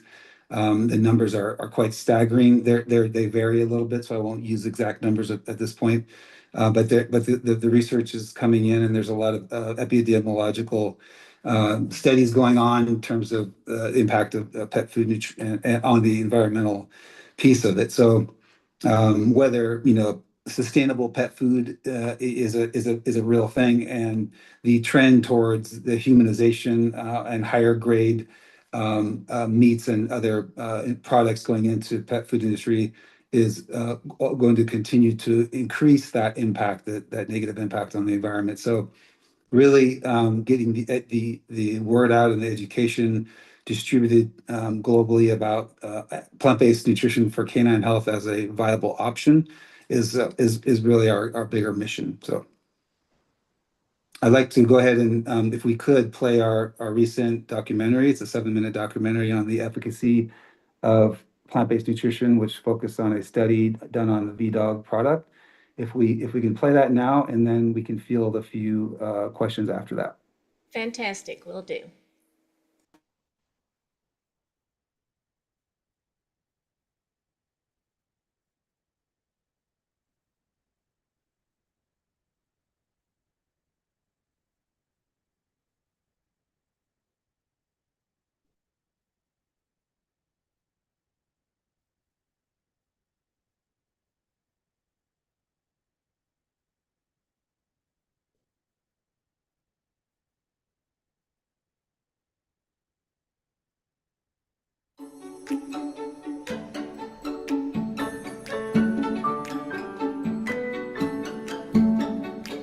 Dogs have been living alongside humans for more than 20,000 years. They are very loyal. They don't act with a hidden agenda. And I just enjoy my time a lot with animals and less with humans. We have about 91 million dogs living in the United States. Most of these dogs are eating a meat-based diet. The amount of meat that we use for dogs and cats, it's equivalent to the meat consumption in the country of Italy. And if all dogs and cats in the US had their own country, they would be the 5th largest meat-eating country in the world. And because we are feeding these dogs a meat-based diet, it is estimated that up to 30% of the total carbon footprint for food production in US comes from dog and cat food. To make matters worse, we are seeing dogs with similar health problems as people have on a diet that is heavy on animal products, like obesity and certain cancers. There are many toxins that can affect the meat that's used to make dog food.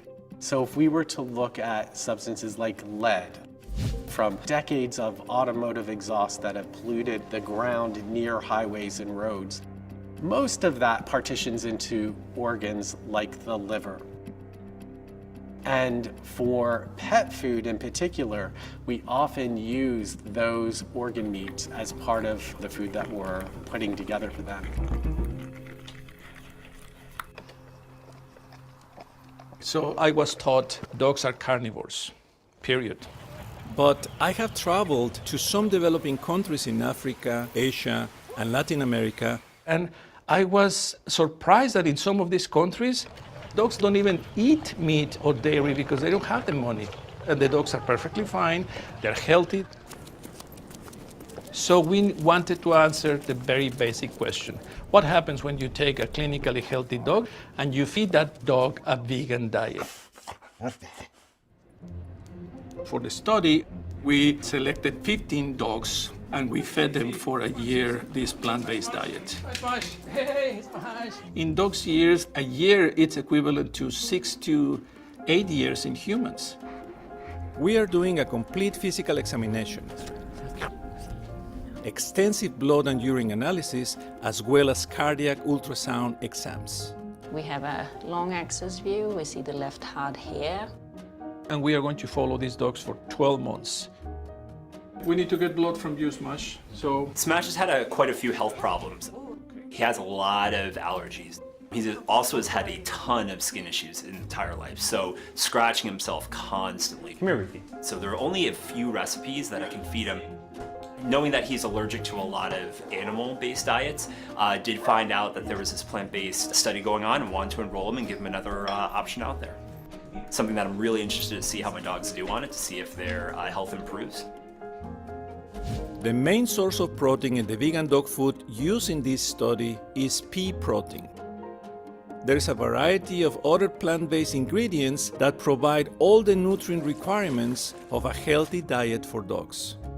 You know, a lot of people think that because we don't give them meat, they don't enjoy the food. But our dogs, they enjoy the food. They really, really do.